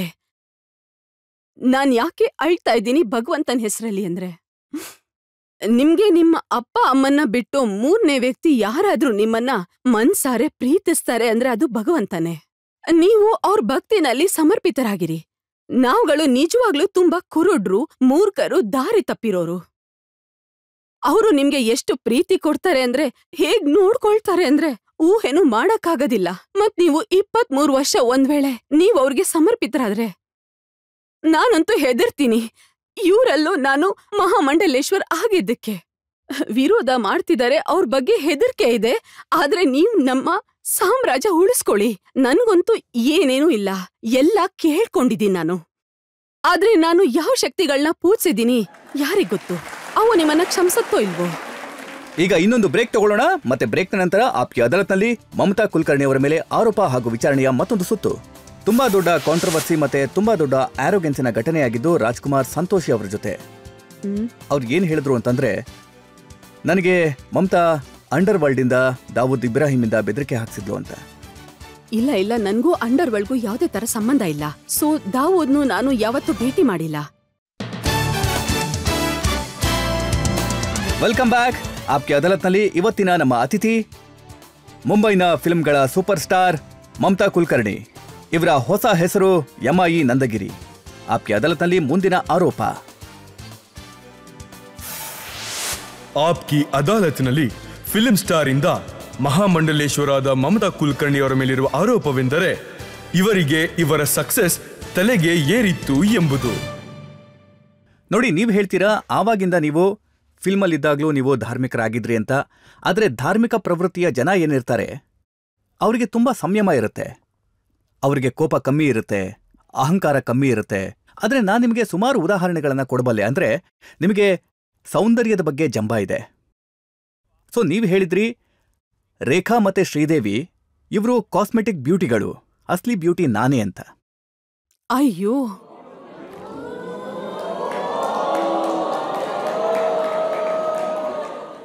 ಇಲ್ಲ ಇಲ್ಲ, ಇದು ಖಂಡಿತ ಖಡಾಖಂಡಿತವಾಗ್ ತಪ್ಪು. ಎಲ್ಲಿಂದ ಎತ್ಕೊಂಡ್ ಬಂದ್ರಿ ನೀವಿದನ್ನೆಲ್ಲ? ಏನಾಗಿತ್ತು ಗೊತ್ತಾ ನಿಮ್ಗೆ? We use to have that star dust Cineblitz. ಮತ್ತೆ ತುಂಬಾ ಕಾಂಟ್ರವರ್ಸಿಸ್ ಆಗ್ತಿತ್ತು ಅವಾಗ ಒಂದ್ ಕಾಂಟ್ರವರ್ಸಿನಲ್ಲಿ ಸಿನಿಬ್ಲಿಟ್ಸ್ ಆಯ್ತು. ಮತ್ತೆ ನಾನು ಆ ಪತ್ರಕರ್ತನ ಹೆಸರು ತಗೊಳಕ್ ಇಷ್ಟಪಡೋದಿಲ್ಲ. ಆದ್ರೆ ಇವ್ರುಗಳು ಏನ್ ಮಾಡ್ತಿದ್ರು ಅಂದ್ರೆ, ಅವ್ರಿಗೆ ಯಾವ್ದೋ ವ್ಯಕ್ತಿಯ ಶತ್ರುತ್ವ ಇತ್ತು ಆ ಸ್ಟಾರ್ ಜೊತೆ. ಸೊ ಅವ್ರಿಗೆ ಧೈರ್ಯ ಇರ್ಲಿಲ್ಲ, ಸೊ ಅವ್ರಿಗೆ ಹೇಳಕ್ ಧೈರ್ಯ ಇರ್ಲಿಲ್ಲ. ಮತ್ತೆ ಅವ್ರು ಬರೆಯೋದು ಮಮತಾ ಹೇಳ್ತಿದ್ಲು ರೇಖಾ ನಾಲಾಯಕ್ ಅಂತ. So I am telling you, ಹೀಗಾಯ್ತು ಒಂದ್ಸಲ ನನ್ ಜೊತೆ. ಸೊ ಪಟ್ ಅಂತ ನಾನು ಫೋನ್ ಮಾಡಿ ರೇಖಾಜಿ ಹತ್ರ ಮಾತಾಡ್ದೆ. ಈಗ 5 ದಿನ ಆದ್ಮೇಲೆ ನಂದೊಂದು ಇಂಟರ್ವ್ಯೂ ಬರುತ್ತೆ ಸಿನಿಬ್ಲಿಟ್ಸ್ ಅಲ್ಲಿ. ಮತ್ತೆ ಅದ್ರಲ್ಲಿ ಏನೇ ಬರ್ದಿದ್ರು ಅದು ನಾನ್ ಹೇಳಿರೋದಲ್ಲ. ಸೊ ಅವ್ರು ಕೇಳಿದ್ರು, ಯಾರ ಪತ್ರಕರ್ತ? ನಾನು ಅವನ್ ಹೆಸರು ಹೇಳಲಿಲ್ಲ. ನಾನಂದೆ XYZ. ಆದ್ರೆ ಆ ಲೈನ್ಸ್ ನಂದಲ್ವೇ ಅಲ್ಲ. ಅವ್ರಂದ್ರು, Mamata, I can understand, so don't take it personally ಅಂತ. ಇನ್ನೊಂದಿನ ಕಜೋಲ್, ನಾನು ಕರಣ್ ಅರ್ಜುನ್ ಶೂಟಿಂಗ್ ಮಾಡ್ತಿದ್ದಾಗ ಅವಳು ಬಂದ್ಲು. ಧಡಾಧಡ್ ಅಂತ ಮೇಕಪ್ ರೂಮ್ಗೆ ಧಡಾಧಡ್ ಅಂತ ಬಂದು, ಮ್ಯಾಮ್ ಕಜೋಲ್ ಬಂದಿದ್ದಾರೆ, ನಾನ್ ಬಾಗ್ಲು ತೆಗ್ದೆ. I said, "Hey Kajol, what is it?" "No, I'm getting one interview. People have written that I'm jealousy of you and I'm having an insecurity about you." And I said, "Okay." I have not said that. I said, "Okay." Okay. ಮತ್ ಹೊರಟೋದ್ಲು. So ಅವಾಗ ಈ magazine ಏನಿತ್ತು, ಅವಳಿಗೂ ಎಲ್ಲ ಮಧ್ಯೆ ಬೆಂಕಿ ಹಾಕಕ್ ಶುರು ಮಾಡ್ಬಿಟ್ರು. ಅವ್ರಿಗೆ ಬೇಕಿದ್ದಿದ್ದು ಏನಾದ್ರೂ spicy to put on the cover. ಅವರಿಗೆ ನನ್ನನ್ನ ಕವರ್ ಮೇಲೆ ಹಾಕ್ಬೇಕಿರ್ತಿತ್ತು. ಅವರು ಮೊದ್ಲೇ ಚೂಸ್ ಮಾಡ್ತಿದ್ರು, ರೇಖಾಜಿನ ಕವರ್ ಮೇಲೆ ಹಾಕ್ಬೇಕು, ಮತ್ತೆ ಮಮತಾನು ಕವರ್ ಮೇಲೆ. ಇವ್ರ ಮಧ್ಯೆ ಹೇಗೆ ಇನ್ನೊಂದು ಸುದ್ದಿ ತುಂಬಾ ಪಬ್ಲಿಷ್ ಆಗ್ತಿತ್ತು. ನೀವು ಸುಲ್ತಾನ್ ಆಫ್ ಬ್ರುನೇಯಿಗೆ ತುಂಬಾ ಹತ್ರ ಇದ್ರಿ, ಅವ್ರನ್ನ ನೋಡೋದಕ್ಕೆ ಹೋಗ್ತಿದ್ರಿ, ಅದ್ರ ಬಗ್ಗೆ ಸುಮಾರು ಮಾತುಗಳು ನಡೀತಾ ಇತ್ತು. ಇಲ್ಲ, ಅದೇನಾಗಿತ್ತು ಅಂತಂದ್ರೆ, ನಾವು 12 ಟೂರ್ಸ್ ಹೋಗಿದ್ವಿ, ಶಾರುಖ್, ಅಮೀರ್ ಮತ್ತೆ ನಾನು. ಮತ್ತೆ ಅವಾಗ ನಾನು ಲಂಡನ್ನಲ್ಲಿದ್ದೆ. ಹಿಲ್ಟನ್ ಹೋಟೆಲ್ನಲ್ಲಿ ಉಳ್ಕೊಂಡಿದ್ವಿ, ಮೊರಾನಿಸ್ ಬ್ರದರ್ಸ್. ಮತ್ತೆ ಒಂದಿನ ಈವ್ನಿಂಗು ಫರತ್ ಹುಸೇನ್ ಅಂತ ಬಂದಿದ್ರು. ಅವರು 12 ಶೋಸ್ಗೆ ಮೇನ್ ಅವರೇನೆ, ಆರ್ಗನೈಸರ್ಸ್ ಕೂಡ ಹೌದು. ಅವರು ಬಾಗ್ಲನ್ನ ತಟ್ಟಿದ್ರು, ಮತ್ತೆ ಹೇಳಿದ್ರು, "There is Princess Hamida and she wants to see you." Princess Hamida Sultan of ಬ್ರುನೇಲಿ ಮಗಳು, ಮತ್ತೆ ಅವಳು ನಿಮ್ಮ ದೊಡ್ಡ ಫ್ಯಾನು. ಮತ್ತೆ ಅವಳು ಡಾರ್ಚೆಸ್ಟರ್ ಹೋಟೆಲ್ನಲ್ಲಿ ಇಳ್ಕೊಂಡಿದ್ದಾಳೆ. ಸೊ ಅವಳು ನಿಮ್ಮನ್ನ ನೋಡಕ್ ಇಷ್ಟಪಡ್ತಾಳೆ. ಸೊ ನಾನಂದೆ, ಈ ಪ್ರಿನ್ಸೆಸ್ಗೆ ಅವಳಿಗೆ ಹೇಳಿ ನನ್ನನ್ನು ಭೇಟಿ ಮಾಡಕ್ಕೆ. Why should I go to see her? So Farhat says, Mamata shut up. ಅವ್ರಂದ್ರು, you can't hold, she's a small girl. Because she's a very small girl. ನಾನನ್ಕೊಂಡೆ ಅವಳು ಯಾರೋ ಕ್ವೀನು ಗೀನು ಏಕ್ದಮ್ ಹಂಗೆ ಥ್ರೋನ್ ಮೇಲೆ ಕೂತ್ಕೊಂಡು ಕರೀತಾಳೆ ಅಂತ ನನ್ಗನ್ನಿಸ್ತು. ಮತ್ತೆ ನಾವು ಡಾರ್ಚೆಸ್ಟರ್ ಹೋಟೆಲ್ಗೆ ಹೋದ್ವಿ. ಆ ಇಡೀ ಡಾರ್ಚೆಸ್ಟರ್ ಹೋಟೆಲ್ ಅವ್ರಿಗೆ ಸೇರಿದ್ದು. ಮತ್ತೆ ಅದ್ರ 3 ಫ್ಲೋರ್ಸ್ನಲ್ಲೂ ಅವರು ವಾಸ ಮಾಡ್ತಿದ್ರು. ಸೊ ಮೇಲ್ ಹೋದೆ. ಅವಳು ಏಕ್ದಮ್ ಡೌನ್ ಟು ಅರ್ತ್ ಪ್ರಿನ್ಸೆಸ್. ಅವಳು ನೆಲದ ಮೇಲೆ ಕೂತ್ಕೊಂಡು, ಒಂದು ಮ್ಯಾಟ್ ಮೇಲೆ ಕೂತ್ಕೊಂಡು ಆರ್ಫನ್ಸ್ ಮಕ್ಕಳನ್ನೆಲ್ಲ ತನ್ ಜೊತೆ ಇಟ್ಕೊಂಡು ಆಟ ಆಡ್ತಿದ್ಲು. ಸೊ ಅದಾದ್ಮೇಲೆ ಅವ್ರು ನನ್ಗೆ, ಅವಳದು ಬರ್ಡೇ ಇತ್ತು ಹಮೀದಾದು ಬ್ರೂನಾದಲ್ಲಿ. ಸೊ ಅದಕ್ಕವಳು ನನ್ನನ್ನ ಕರೆದ್ಲು. ಅಂದ್ರೆ, Mamata, can you come to my birthday? It's in Brunei ಅಂತ. So I said, okay, I'll come and have no problem. ಬ್ರುನೈಗೆ ಹೋದೆ. ಅವರು ಪ್ರಪಂಚದ ಅತ್ಯಂತ ರಿಚೆಸ್ಟ್ ಜನಗಳಲ್ಲಿ ಒಬ್ರಂತೆ. ಅವಾಗಂತೂ he was the richest man. Sultan of Brunei ಅವಳ ಬರ್ಡೇಗೆ 5000 ಡಿಗ್ನಿಟರೀಸ್ ಇದ್ರು. ಯಾರ್ಯಾರು ಮೈಕಲ್ ಜಾಕ್ಸನ್ ನಿಂದ ಹಿಡಿದು ತುಂಬಾ ಜನ ಪರ್ಫಾರ್ಮೆನ್ಸ್ ಕೊಟ್ರು. ನಾವೆಲ್ಲರೂ ಒಂದೇ ಟೇಬಲ್ ನಲ್ಲಿ ಕೂತಿದ್ವಿ. ಸೊ ಇಂಥ ವಿಷಯಗಳ ಬಗ್ಗೆ ಜಂಬ ಇತ್ತಾ ನಿಮ್ಗೆ? ಆರೋಗ್ಯನ್ಸ್ ಇತ್ತ ಆಗ? ಅಯ್ಯೋ ಇಲ್ಲ, ಹಂಗೆಲ್ಲ ಏನೂ ಇರ್ಲಿಲ್ಲ. ನಾನ್ ಇದುವರೆಗೂ ಯಾರಿಗೂ ಇವೆಲ್ಲ ಹೇಳೇ ಇಲ್ಲ. ಯಾಕಂದ್ರೆ ತುಂಬಾ ಜನ ಇದ್ದಾರೆ.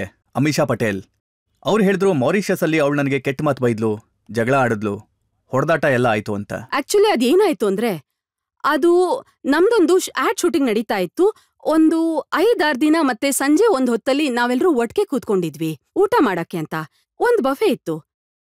And there was only one non-veg item kept under. There was no label for the item. So ನಾನದನ್ನ ಹಾಕೊಂಡೆ, ನಾನ್-ವೆಜ್ನ. ಮತ್ ನಾನದನ್ನ ತಿಂತಾ ಇದ್ದೆ.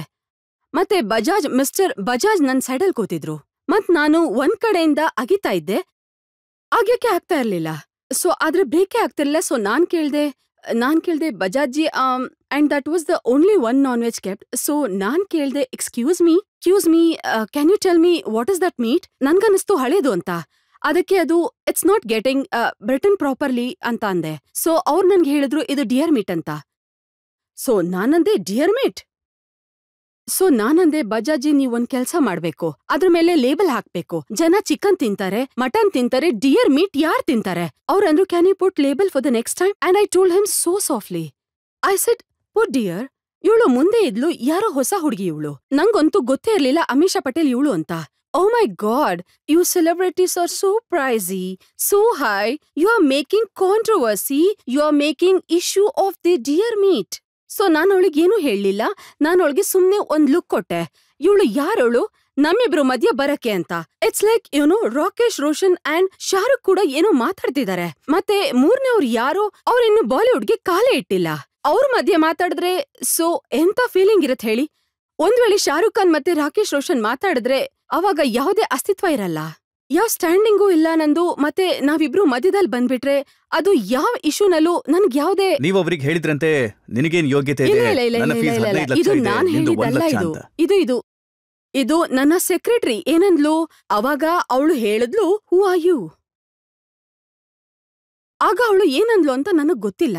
ಸೊ ನಾನು ಏನು ಹೇಳಿಲ್ಲ ಅವಳಿಗೆ. ಇವಳು ಏನ್ ಹೇಳಿದ್ಲು ಏನು ಹೇಳಲಿಲ್ಲ ಅಂತೆಲ್ಲ ಇದು ಅವರಿಬ್ರು ಮಧ್ಯದ ವಿಷಯ. ಇದು she said you stay away, it's not a conversation between. ತುಂಬಾ ದೊಡ್ಡ ಕಾಂಟ್ರವರ್ಸಿ ಮತ್ತೆ ತುಂಬಾ ದೊಡ್ಡ ಆರೋಗೆನ್ಸಿನ ಘಟನೆಯಾಗಿದ್ದು ರಾಜ್ಕುಮಾರ್ ಸಂತೋಷಿ ಅವ್ರ ಜೊತೆ. ಅವ್ರು ಏನ್ ಹೇಳಿದ್ರು ಅಂತಂದ್ರೆ, ಹೌದು, ನನಗೆ ಮಮತಾ ಅಂಡರ್ ವರ್ಲ್ಡ್ ಇಂದ ದಾವೂದ್ ಇಬ್ರಾಹಿಂ ಇಂದ ಬೆದರಿಕೆ ಹಾಕ್ಸಿದ್ಲು ಅಂತ.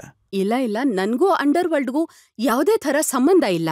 ಸೊ ದಾವೂದು ನಾನು ಯಾವತ್ತೂ ಭೇಟಿ ಮಾಡಿಲ್ಲ. ಒಂದ್ ಕಡೆ ಇನ್ನೂ ಒಂದು ಬರೆದಿದ್ರು, ಮಮತಾ ಕುಲಕರ್ಣಿ ಆರೋಪ ಮಾಡ್ತಿದ್ದಾಳೆ ರಾಜ್ಕುಮಾರ್ ಸಂತೋಷಿ ಸೆಕ್ಸುವಲ್ ಫೇವರ್ ಕೇಳಿದ್ರು ಅಂತ, ರೋಲ್ ಬದಲಾಗಿ. ನೋಡಿ, ಇದು ಬಾಲಿವುಡ್ ಇಂಡಸ್ಟ್ರಿ, ಓಕೆ? ಇಲ್ಲಿ ಈ ಥರದ್ದೆಲ್ಲ ನಡೀತಾನೆ ಇರುತ್ತೆ. ಈಗ ನಾನು ಇಷ್ಟು ವರ್ಷ ಧ್ಯಾನದಲ್ಲಿದ್ದಿದ್ರಿಂದ ಈಗ ನಾನು ತಿಂಗ್ಳಾನ್ಗಟ್ಲೆ ಶೂಟಿಂಗ್ ಹೋಗೋದೆಲ್ಲ ಅಷ್ಟು ಸ್ವಾಭಾವಿಕ ಅಲ್ಲ. ಇಲ್ಲಿ ಹಾಗೆಲ್ಲ ನೀವು ಒಬ್ರನ್ನೊಬ್ರು ಇಷ್ಟಪಡೋದು, ಪಡ್ದೇ ಇರೋದು ಅವೆಲ್ಲ ಆಗೋದಿಲ್ಲ. ಅದ್ ಆಗ್ಲೇಬೇಕು ಅಂತೇನಿಲ್ಲ. ಮತ್ತೆ ಬಹುಶಃ ಇಷ್ಟ ಆಗಿದ್ರೂ ಆಗ್ಬೋದು. So it's a very normal thing. Public ಇಂದ ಒಂದೆರಡು ಪ್ರಶ್ನೆ ತಗೋಬೋದಾ? ಸಾಧ್ವಿ ಆಗುವಂತಹ ನಿರ್ಧಾರನ ನೀವು ಮೆಂಟಲ್ ಪೀಸಿಗೆ ತಗೊಂಡ್ರಾ? ನಿಮ್ಮ ತುಂಬಾ ಇಂಟರ್ವ್ಯೂಗಳಲ್ಲಿ ನಾವು ನೋಡಿದೀವಿ, ಕೇಳಿದೀವಿ. ನಿಮ್ ಪ್ರೊಫೆಷನಲ್ ಲೈಫು ತುಂಬಾ ಸಕ್ಸಸ್ಫುಲ್ ಆಗಿತ್ತು, ಆದ್ರೆ ಪರ್ಸನಲ್ ಲೈಫು ಸ್ವಲ್ಪ ಅನ್ಲಕ್ಕಿ ಫ್ಯಾಕ್ಟರ್ಸ್ ಇತ್ತಲ್ವಾ? ಹಾಗೆ ಇರೋದಲ್ವಾ? ಒಂದಲ್ಲ ಒಂದ್ ಕಡೆ ಏಟ್ ಬೀಳ್ಲೇಬೇಕು. ಆಗ್ಲೇ ಒಬ್ಬ ಮನುಷ್ಯ ಹೇಳೋದು ತುಂಬಾ ಆಗೋಯ್ತು, ಇದನ್ನು ನೋಡ್ಬಿಟ್ಟೆ, ಈಗ ಭಗವಂತ ನೋಡೋಣ ಅಂತ. ಸೊ ಈಗ ಇನ್ನೂ ಪರ್ಸನಲ್ ಲೈಫ್ ಉಳಿದಿದ್ಯಾ ಅಥವಾ ಉಳಿದಿಲ್ವಾ? ಏನೂ ಉಳ್ದಿಲ್ಲ ನಂದು.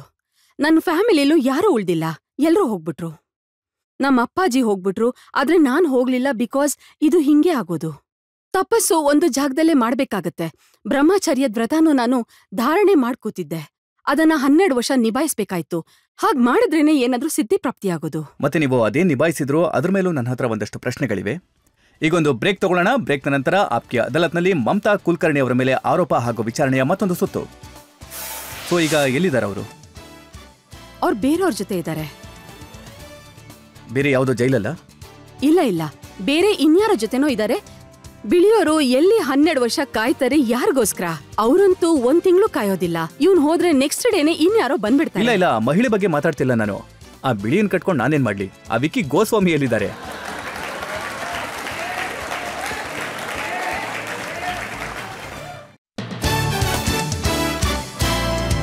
Welcome back. ಆಪ್ಕೆ ಅದಾಲತ್ನಲ್ಲಿ ಇವತ್ತಿನ ನಮ್ಮ ಅತಿಥಿ ಮಮತಾ ಕುಲಕರ್ಣಿ. ಇವರೀಗ ಮಹಾ ಮಂಡಲೇಶ್ವರರು. ಆಪ್ಕೆ ಅದಾಲತ್ನಲ್ಲಿ ಮುಂದಿನ ಆರೋಪ.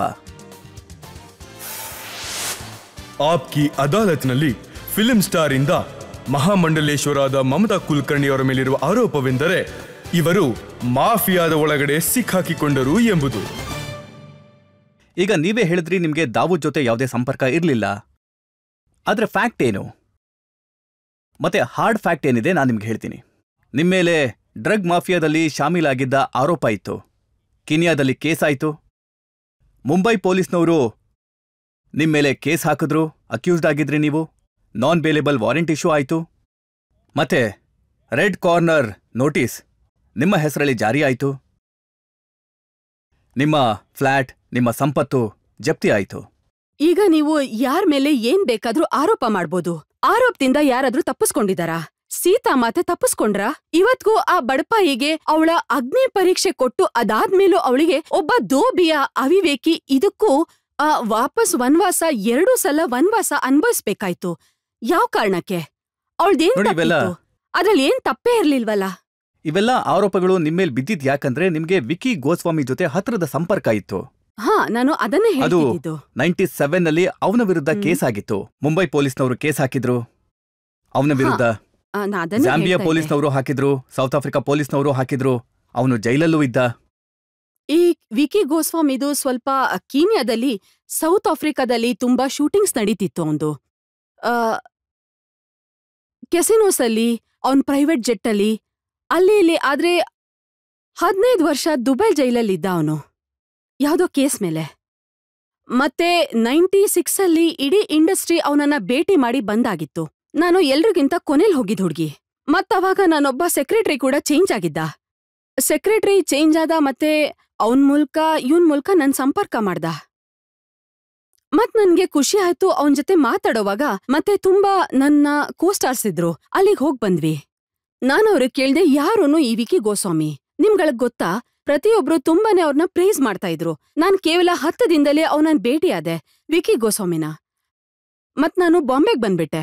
ಅವಂದು ಯಾವ್ದೋ ಹೋಟೆಲ್ ಓಪನಿಂಗ್ ಇತ್ತು. ಅರ್ಧ ಬಾಲಿವುಡ್ ಅಲ್ಲೇ ಸೇರಿತ್ತು. ಎಲ್ಲ ನಮ್ ಬಾಲಿವುಡ್ ಸೆಲೆಬ್ರಿಟೀಸು, ಅವ್ರ ಹೆಸರು ಹೇಳಲ್ಲ ನಾನು, ಎಲ್ರೂ ಹೋಗಿದ್ರು ಅಲ್ಲಿಗೆ. ನನ್ನನ್ ಬಿಟ್ಟು ಆಗ ಶೂಟಿಂಗ್ನಲ್ಲಿ ಬ್ಯುಸಿಯಾಗಿದ್ದೆ. ನನ್ಗೆ ಹೋಗಕ್ಕಾಗ್ಲಿಲ್ಲ. ಮತ್ ಅದೇ ರಾತ್ರಿ ಯಾವತ್ತೋ ಅವ್ರ ಹೋಟೆಲ್ ಓಪನಿಂಗ್ ಇತ್ತೋ ಅವತ್ತೇ ಅರೆಸ್ಟ್ ಆಗೋದ ಅವನು. ಒಳಗಡೆ ಇದ್ದಾಗ್ಲೇ ಫೋನ್ ಮಾಡ್ದ ನನ್ಗೆ. ಅವನ್ನ ಸಾಲಿಟರಿ ಕನ್ಫೈನ್ಮೆಂಟಲ್ಲಿ ಇಟ್ಟಿದ್ರಲ್ಲ ಆಗ. ಅವಾಗ ನನ್ಗೆ ಜೈಲಿಂದ ಫೋನ್ ಮಾಡ್ದ, ಮಾಮ್ಸ್. ಮತ್ ನಾನು ಫಸ್ಟ್ ಟೈಮ್ ಅವ್ನ್ ಫೋನ್ ಬಂದಾಗ ಕೆಳಗಿಟ್ಬಿಟ್ಟೆ. ಮತ್ ಆಮೇಲೆ ಅವ್ನ್ ನನ್ಗೆ ಒಂದೇ ಸಮ ಫೋನ್ ಮಾಡಕ್ ಶುರು ಮಾಡ್ದ. ನಾನು ಅವ್ನ್ ಫೋನ್ ತಗೊಂಡೆ ಮತ್ತೆ ಹೇಳ್ದೆ, yes Vicks, and this is my last call. ನನ್ಗೆ ಗೊತ್ತಿಲ್ಲ ನಾನು ಜೀವಂತ ಇರ್ತೀನೋ ಇಲ್ವೋ. ನನ್ನನ್ನ ಸಾಲಿಟರಿ ಕನ್ಫೈನ್ಮೆಂಟ್ನಲ್ಲಿ ಹಾಕ್ಬಿಟ್ಟಿದ್ದಾರೆ ಇವ್ರುಗಳು ಅಂತ. ನಾನಂದೆ ಸರಿ. ನಾನ್ ಕೇಳ್ದೆ, ಸರಿ ನನ್ನಿಂದ ಏನಾಗ್ಬೇಕು ಅಂತ. ಅವನಂದ, ಏನಿಲ್ಲ, ಕೊನೆಯದಾಗಿ ನಿನ್ ಜೊತೆ ಮಾತಾಡಕ್ಕೆ ಇಷ್ಟಪಡ್ತೀನಿ ನಾನು ಅಂದ. ಮತ್ ಅವನು ಫೋನಲ್ಲೇ ಅಳ್ತಿದ್ದ. ನಾನಂದೆ, ಸರಿ ಒಂದ್ಸಲ ಮಾಡ್ತೀನಿ. ನನ್ ಹತ್ರ ಅಂತೂ ಈ ನಿನ್ನ ಸಮಸ್ಯೆಗೆ ಪರಿಹಾರ ಇಲ್ಲ. ನಿನ್ನನ್ನ ಹ್ಯಾಂಗ್ ಮಾಡ್ತಾರೋ ಮಾಡೋದಿಲ್ವೋ, ನೀನ್ ಸಾಯ್ತ್ಯೋ ಇಲ್ವೋ ಅಂತ. ನಾನ್ ಹೋಗಿ ನನ್ ಗುರು ಹತ್ರ ಮಾತಾಡ್ತೀನಿ. ನಾನ್ ನನ್ ಗಾಡಿ ತಗೊಂಡೆ, ಗಗನ್ಗಿರಿ ಮಹಾರಾಜ್ರ ಆಶ್ರಮಕ್ಕೆ ಹೋದೆ. ಮತ್ ರಾತ್ರಿ ಅವ್ರೊಬ್ರೇ ಕೂತಿದ್ರು ಉಯ್ಯಲೆ ಮೇಲೆ, ಸಮಾಧಿನಲ್ಲಿದ್ರು. ಮತ್ ನಾನ್ ಇವ್ರಿಗ್ ಕೇಳ್ದೆ ಅವ್ರಿಗೆ, ಬಿಕಾಸ್ ಅವರು ಅಷ್ಟು ದೊಡ್ಡ ತಪಸ್ವಿ ಅವರು, ಅವರಿಗೆ ಏನು ಹೇಳೋ ಅಗತ್ಯನೂ ಇಲ್ಲ. ನಾನು ಕೇವಲ 1 ಲೈನ್ ಹೇಳ್ದೆ, ಅವ್ನ್ ಫೋನ್ ಮಾಡಿದ್ದ ಅಂತ. ನಾನವಾಗ ಏನು ಉತ್ತರ ಹೇಳಿ? ಅವ್ನ್ ಹೊರಗ್ ಬರ್ತಾನ, ಈ ಪ್ರಾಬ್ಲಮ್ ಇಂದ ಹೊರಗ್ ಬರ್ತಾನ ಅಂತ ಕೇಳ್ದೆ. ಅವ್ರಂದ್ರು, ಅದಕ್ಕಿನ್ನೂ ಸಮಯ ಇದೆ, ಅವನಿಗೆ 12 ವರ್ಷ ಇದೆ. 12 ವರ್ಷ ಇದೆ. ಸೊ ಇದ್ರ ಮಧ್ಯೆ ನಾನಾಗ್ಲೇ ಹೇಳ್ದಂಗೆ ನಾನು ನವರಾತ್ರಿ ಮಾಡ್ದೆ. ಯಾರೋ ಬರೋರು ಕರಿಯೋರು, ಈಗ ಬಾ let's go to president hotel. So ನಂದು ಪದೇ ಪದೇ ಸಂಕಲ್ಪ ಆಗ್ತಿದೆ, ಅಸಂಕಲ್ಪ ಆಗ್ತಿದೆ, ಭ್ರಷ್ಟ ಆಗ್ತಿದೆ. ಅವನು ನನ್ಗೊಂದ್ಸಲ ಹೇಳ್ದ, moms can you come and see me? ನಾನಂದೆ ಆಯ್ತು, ಮೀಟ್ ಮಾಡ್ತೀನಿ ಅಂತ. ಆಗ ನಮ್ಮಮ್ಮ ಹೋಗ್ಬಿಟ್ಟಿದ್ರು. ಅಮ್ಮ ಹೋಗ್ಬಿಟ್ರು. ನಾನು ಏಕ್ದಮ್ ಒಂಟಿತನನ ಅನ್ಭವಿಸ್ತಿದ್ದೆ. ಮತ್ ಇವನು ಫೋನ್ನಲ್ಲಿ. ಸೊ ನನ್ಗನ್ನಿಸ್ತು, ಪರವಾಗಿಲ್ಲ, ಇವನೊಬ್ನಾದ್ರೂ ನನ್ಗೋಸ್ಕರ ಇದನ್ನಲ್ಲ ಫೋನ್ನಲ್ಲಿ ಅಂತ. ನಾನ್ ಹೋಗಿ ಅವನನ್ನ ನೋಡ್ಕೊಂಡ್ ಬರ್ಲಾ? ನಂಗ್ ಹೇಳ್ತಾನೆ, ನಾನು ಬದುಕ್ತೀನೋ ಸತ್ತೋಗ್ತೀನೋ ಅಂತ ಗೊತ್ತಿಲ್ಲ. ಸೊ ನಾನ್ ಹೋದೆ, ಅವನನ್ನ ನೋಡಕ್ಕೆ ಅಂತಾನೆ ಹೋದೆ. ಅಲ್ಲಿಗೆ ನೋಡಕ್ಕೆ ಅಂತ ಹೋದ್ಮೇಲೆ ಮತ್ತೆ ನನ್ನ ಹತ್ರ ಅವನು ಮಾತ್ ತಗೊಂಡ, ನೀನು ಇಲ್ಲಿ ಯಾವ್ದೇ ಶೇಖಿಕ್ ಹತ್ರ ಹೋಗ್ಬಾರ್ದು ಅಂತ. ನಾನ್ ಕೇಳ್ದೆ ಯಾಕೆ? ಅದಕ್ಕೆ ಅವನಂದ, ನಿನ್ನ ನೋಡ್ಬಿಟ್ರೆ ಅವರು ನನ್ನನ್ನ ಬಿಡೋದೇ ಇಲ್ಲ ಅಂತ. ಸೊ ನಾನಂದೆ, ಸರಿ ಹಾಗಿದ್ರೆ ನಂಗೆ ಉಳ್ದಿದ್ ಒಂದೇ ದಾರಿ ಧ್ಯಾನದ್ದು ಮತ್ತೆ ಈಶ್ವರನ್ ಭಕ್ತಿದು, ಗುರು ಭಕ್ತಿದು ಅಂತ. ಬ್ರಹ್ಮಚರ್ಯ ವ್ರತನ ಧಾರಣ ಮಾಡ್ಕೊಂಡ್ಬಿಟ್ಟೆ ನಾನು. ಮತ್ತೆ ನನ್ನ 13 ವರ್ಷದ ಬ್ರಹ್ಮಚರ್ಯದ ವ್ರತದಲ್ಲಿ ನನ್ ಕುಂಡಲಿನಿ ಶಕ್ತಿ ಜಾಗೃತ ಆಗೋಯ್ತು. ಈ 7 ಚಕ್ರ ಏನಿದೆ, ಈ 7 ಚಕ್ರದ ಮೇಲೆ ನಮ್ ದೇವತೆಗಳಿರ್ತಾರೆ. ಒಬ್ಬೊಬ್ಬ ದೇವಿ ದೇವತೆನೂ ನನ್ನನ್ನ ಪರೀಕ್ಷೆ ಮಾಡಿದ್ರು. ತುಂಬಾ ಕಠಿಣವಾದದ್ದು ಪರೀಕ್ಷೆ. ಅದಾದ್ಮೇಲೆ ನನ್ನ ಕುಂಡಲಿನಿ ಶಕ್ತಿ ಜಾಗೃತ ಆಗಿ, ಮತ್ತೆ ಇದ್ರ ಮಧ್ಯ 2012-13ರಲ್ಲಿ ಕುಂಭಮೇಳ ನಡೀತಿತ್ತು. ಅದೇ ಪ್ರಯಾಗ್ರಾಜಲ್ಲಿ. ಅದೇ ಪ್ರಯಾಗ್ರಾಜ್ಗೆ ನಾನ್ ಬಂದೆ 2012-13ರಲ್ಲಿ. ಮತ್ತೆ ಇವನು ಬಿಡುಗಡೆ ಆದ. ಇವನ್ ಬಿಡುಗಡೆ ಆದ್ಮೇಲೆ ನಾನು ಪ್ರಯಾಗ್ರಾಜ್ಗೆ ಬಂದೆ, ನನ್ ತಪಸ್ಸಿನ ಬಲದಿಂದ. ಯಾವ ಮನುಷ್ಯನ್ ಜೊತೆ ನಿಮ್ಮ 10 ದಿನದ ಪರಿಚಯ ಆಗಿತ್ತು? ಅವನು ನಿಮ್ಗೆ 2 ಸಲ ಫೋನ್ ಮಾಡ್ತಾನೆ, ಅದು ಜೈಲಿಂದ. ಹೌದು, ಅದು ಡ್ರಗ್ಸ್ ಕೇಸ್. ಇಲ್ಲ, ನಾನು ನನ್ನ ನೋಡಕ್ ಹೋಗಿದ್ದೆ. ಯಾರು ಹೋಗ್ತಾರೆ ಈ ತರ ಯಾರನ್ನ ನೋಡೋದಕ್ಕೆ? ಇಲ್ಲ, ಅದ್ಯಾಕಂದ್ರೆ ಆ ಮನುಷ್ಯ ಮನ್ಸಿಂದ ತುಂಬಾ ಒಳ್ಳೆಯವನು. ನೀವ್ ಅವನನ್ನ ಅರ್ಥ ಮಾಡ್ಕೋತಿಲ್ಲ. ಅಷ್ಟೇ. ಮನ್ಸಿಂದ ತುಂಬಾ ಒಳ್ಳೆ ವ್ಯಕ್ತಿ ಅವನು. ನೋಡಿ, ಪ್ರತಿಯೊಬ್ರದ್ದು ಒಂದೊಂದಿರುತ್ತೆ.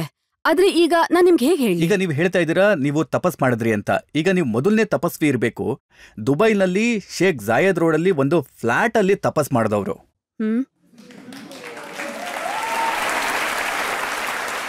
ಅಲ್ಲ, ತಪಸ್ ಮಾಡೋರೆಲ್ಲ ಹಿಮಾಲಯದ ಗುಹೆಗಳಿಗೆ ಹೋಗ್ತಾರೆ, ಕೆಲವರು ಹರಿದ್ವಾರದ ಆಶ್ರಮಕ್ಕೆ ಹೋಗ್ತಾರೆ. ಅಲ್ಲ, ಇದನ್ನೇ ಮನುಷ್ಯನ ಏನನ್ಬೋದು, ಅದನ್ನ ಅವಿದ್ಯೇನೋ ಇಗ್ನೋರೆನ್ಸೋ ಅಂದ್ರೆ ಹಿಮಾಲಯಕ್ ಹೋದ್ರೆ ನಿಮ್ಗೆ ಪರಮೇಶ್ವರ ಪ್ರಾಪ್ತಿ ಆಗ್ತಾನೆ ಅಂತ. ನನ್ ಅದೊಂದೇ ಫ್ಲಾಟು, ಅದ್ರೊಳಗಡೆ ಯಾವುದೇ ಸೌಲಭ್ಯ ಇಲ್ಲ. ಕೇವಲ ಒಂದು ಕಂಬಳಿ ಇದೆ ಅಲ್ಲಿ ನಾನ್ ಕೂರಕ್ಕೆ. ಅಂದ್ರೆ ಯೋಗಿಗಳಿರೋ ತರ.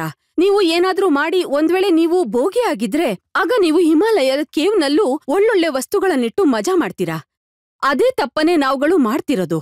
ನಾವು ಬಟ್ಟೆಗಳನ್ನ ನೋಡಿ ಯೋಗಿನೋ ಅಲ್ಲೋ ಅಂತ ಘೋಷಣೆ ಮಾಡ್ಬಿಡ್ತೀವಿ ಮನ್ಸಿಗೆ ಬಂದ ಹಾಗೆ. ನೋಡಿ, ನೀವು ಇಷ್ಟೊಂದು ತಪಸ್ ಮಾಡಿದ್ದೀರಾ, ನಿಮ್ಮ ಕುಂಡಲಿನಿ ಏನು ಇಷ್ಟೊಂದು ಜಾಗೃತವಾಗಿದೆ, ನಿಮಗೆ ಎಷ್ಟೊಂದು ಶಕ್ತಿ ಸಿಕ್ಕಿದೆ ಭಗವಂತನಿಂದ. ಇದರ ಉಪಯೋಗನ ಒಬ್ಬ ಡ್ರಗ್ ಮಾಫಿಯಾನ ಉಳ್ಸೋದಿಕ್ ಬಳಸ್ಬೇಕಾಗಿತ್ತಾ ನೀವು? ಇಲ್ಲ, ನಾನ್ ಅದನ್ನೇ ಹೇಳ್ತಿರೋದು. ಅವರನ್ನ ಉಳ್ಸೋದಿಕ್ಕೋಸ್ಕರ ನಾನು ಈ ಸಾಧನೆ ಮಾಡ್ಬೇಕಾಯ್ತು. ನಾನು ಆಗ್ಲೇ ಹೇಳ್ದಂತೆ 1 ತಿಂಗಳು ನಾನು ಅನ್ನತ್ಯಾಗ ಮಾಡ್ಬಿಟ್ಟಿದ್ದೆ. 40 ದಿನ ನಾನು ನೀರ್ ಕುಡ್ಕೊಂಡೆ ಜಪ ತಪಗಳನ್ನ ಮಾಡ್ತಾ ಇದ್ದೆ. 60 ದಿನ ನಾನು ಹಿಂಗೆ 2 ತಿಂಗಳು ದಿನ ವ್ರತ ಮಾಡ್ತಿರ್ತಿದ್ದೆ, ಅನ್ನ ತಿಂದೆ. ಸೊ ಅದರಿಂದ ಏನಾಯ್ತು ಅಂದ್ರೆ, ಆನಂದ ಏನಿತ್ತು ಅಂದ್ರೆ ಆ ವ್ಯಕ್ತಿ ಬರ್ಲಿ, ನಾನು ಅವನನ್ನ ಮದ್ವೆ ಆಗ್ತೀನಿ, ಅದು ನಷ್ಟ ಆಗೋಯ್ತು. ಅದಕ್ಕೆ ನಾನು ಹೇಳ್ತಿರೋದು 12 ವರ್ಷ ಆಗಿತ್ತು ಅಲ್ವಾ? ಬಹುಶಃ ಇರ್ಬೋದೇನೋ. ಆದ್ರೆ ನಾನು ನಿಮ್ಗೆ ಏನ್ ಹೇಳ್ತಾ ಇದ್ದೀನಿ ಅಂದ್ರೆ, ಬ್ರಹ್ಮಚರ್ಯ ವ್ರತದಿಂದ ನನ್ಗೆ ನಷ್ಟ ಆಗೋಯ್ತು, ಅವನನ್ನ ಪಡ್ಕೊಳ್ಳೋದು ಅಷ್ಟೆ. ಯಾಕಂದ್ರೆ ನಾನೊಂದು ಇಂಟರ್ವ್ಯೂನಲ್ಲಿ ಓದ್ದೆ, ನೀವು ಹೇಳಿದ್ರಿ ಅವನಿಗೆ ಮದುವೆ ಆಗಿದೆ ಅಂತ ನಿಮಗೆ ಗೊತ್ತಾದಾಗ ನೀವು ಅವನಿಗೆ ತುಂಬಾ ಬೈದಿದ್ರಿ ಅಂತ. ಅದು 1996 ಅಲ್ಲಿ. ಆಗ ಅವನನ್ನ ಅಪ್ರೋಚ್ ಮಾಡಕ್ಕೆ ಶುರು ಮಾಡಿದ್ಮೇಲೆ ಆದ್ಮೇಲೆ ನನಗ್ ಗೊತ್ತಾಯ್ತು ಅವನಿಗೆ ಬೇರೆ ಯಾರ್ ಜೊತೆನೂ ಮದ್ವೆ ಆಗಿದೆ ಅಂತ. ಸೊ ನಾನು ಅವನಿಗೆ ಫೋನ್ ಮಾಡ್ದೆ ಮತ್ತೆ ಬೈದ್ಬಿಟ್ಟೆ. ಅವಳೊಬ್ಳು ಬಿಳಿಯನ್ನ ಮದ್ವೆ ಮಾಡ್ಕೊಂಡಿದ್ದ, ಪರಂಗಿ ಅವಳು. ಸೊ ನನಗೆ ಫೋನ್ ಮಾಡ್ದ ಅವನು, ನನಗ್ ಗೊತ್ತಾಯ್ತು ಅವನಿಗೆ ಮದ್ವೆ ಆಗಿದೆ ಅಂತ. ನಾನ್ ಅವನು ಕೇಳ್ದೆ, ನೀನ್ ಏನ್ ಮಾಡ್ದೆ ಅಂತ. ಅವನಂದ, moms what happened? I said, no you didn't tell me that you have got married. ನಾನಂದೆ, ಈಗ್ಲೇ it's better to break up ಅಂತ. ಮನುಷ್ಯ ತುಂಬಾ ಆಳ ಕೇಳಿದ್ರೆ ಪ್ರೀತಿ ಆಗತ್ತೆ, ಇನ್ನೂ ಕಠಿಣ ಆಗತ್ತೆ. ಆದ್ರಿಂದ ಮುಕ್ತರಾಗಕ್ಕೆ ಆ ಸಂಬಂಧದಿಂದ ನಾನಂದೆ, ನೀನ್ಯಾಕಿದನ್ನ ನನ್ಗೆ ಮೊದ್ಲೇ ಹೇಳಿಲ್ಲ, ನಿನಗ್ ಮದ್ವೆ ಆಗಿದೆ ಅಂತ. ಸೊ ಅವ್ನ್ ನನ್ಗೆ ಹೇಳ್ದ ಅವನ್ ಸಂಬಂಧ ಆ ಹೆಂಗ್ಸಿನ್ ಜೊತೆ ಅಷ್ಟು ಚೆನ್ನಾಗಿಲ್ಲ ಅಂತ. ಅವ್ರು ಬೇರೆ ಬೇರೆ ಮಲಗ್ತಾರೆ, ಬೇರೆ ಕೋಣೆನಲ್ಲಿ ಮಲಗ್ತಾರೆ ಅಂತ. ಸೊ ಈಗ ಎಲ್ಲಿದ್ದಾರೆ ಅವರು? ಅವರು ಬೇರೆಯವ್ರ ಜೊತೆ ಇದ್ದಾರೆ. ಬೇರೆ ಯಾವ್ದೋ ಜೈಲಲ್ಲ? ಇಲ್ಲ, ಅವರು ಬೇರೆ ಇನ್ಯಾರ್ದೋ ಜೊತೆ ಇದ್ದಾರೆ. ಬಿಳಿಯವರಲ್ವಾ? ಬಿಳಿ ಜನರು 12 ವರ್ಷ ಕಾಯ್ತಾರೆ ಯಾರಿಗೋಸ್ಕರನಾದ್ರೂ. ಅವ್ರಂತೂ 1 ತಿಂಗಳು ಕಾಯೋದಿಲ್ಲ. ಇವನ್ ಹೋದ್ರೆ ನೆಕ್ಸ್ಟ್ ಡೇನೆ ಇನ್ಯಾರೋ ಬಂದ್ಬಿಡ್ತಾರೆ. ಇಲ್ಲ, ಮಹಿಳೆ ಬಗ್ಗೆ ಮಾತಾಡ್ತಿಲ್ಲ ನಾನು. ಆ ಬಿಳಿಯನ್ ಕಟ್ಕೊಂಡು ನಾನೇನ್ ಮಾಡ್ಲಿ? ಆ ವಿಕ್ಕಿ ಗೋಸ್ವಾಮಿ ಎಲ್ಲಿದ್ದಾರೆ?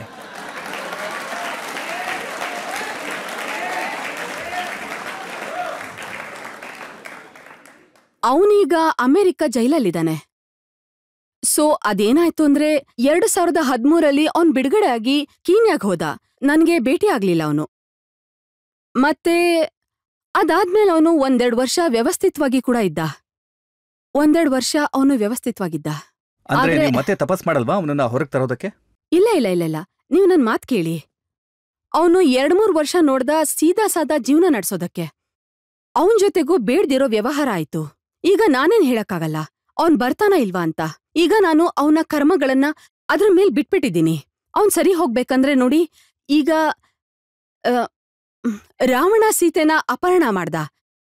ಅವನು ತಮ್ಮ ವಿಭೀಷಣ ಇದ್ದ ನೋಡಿ.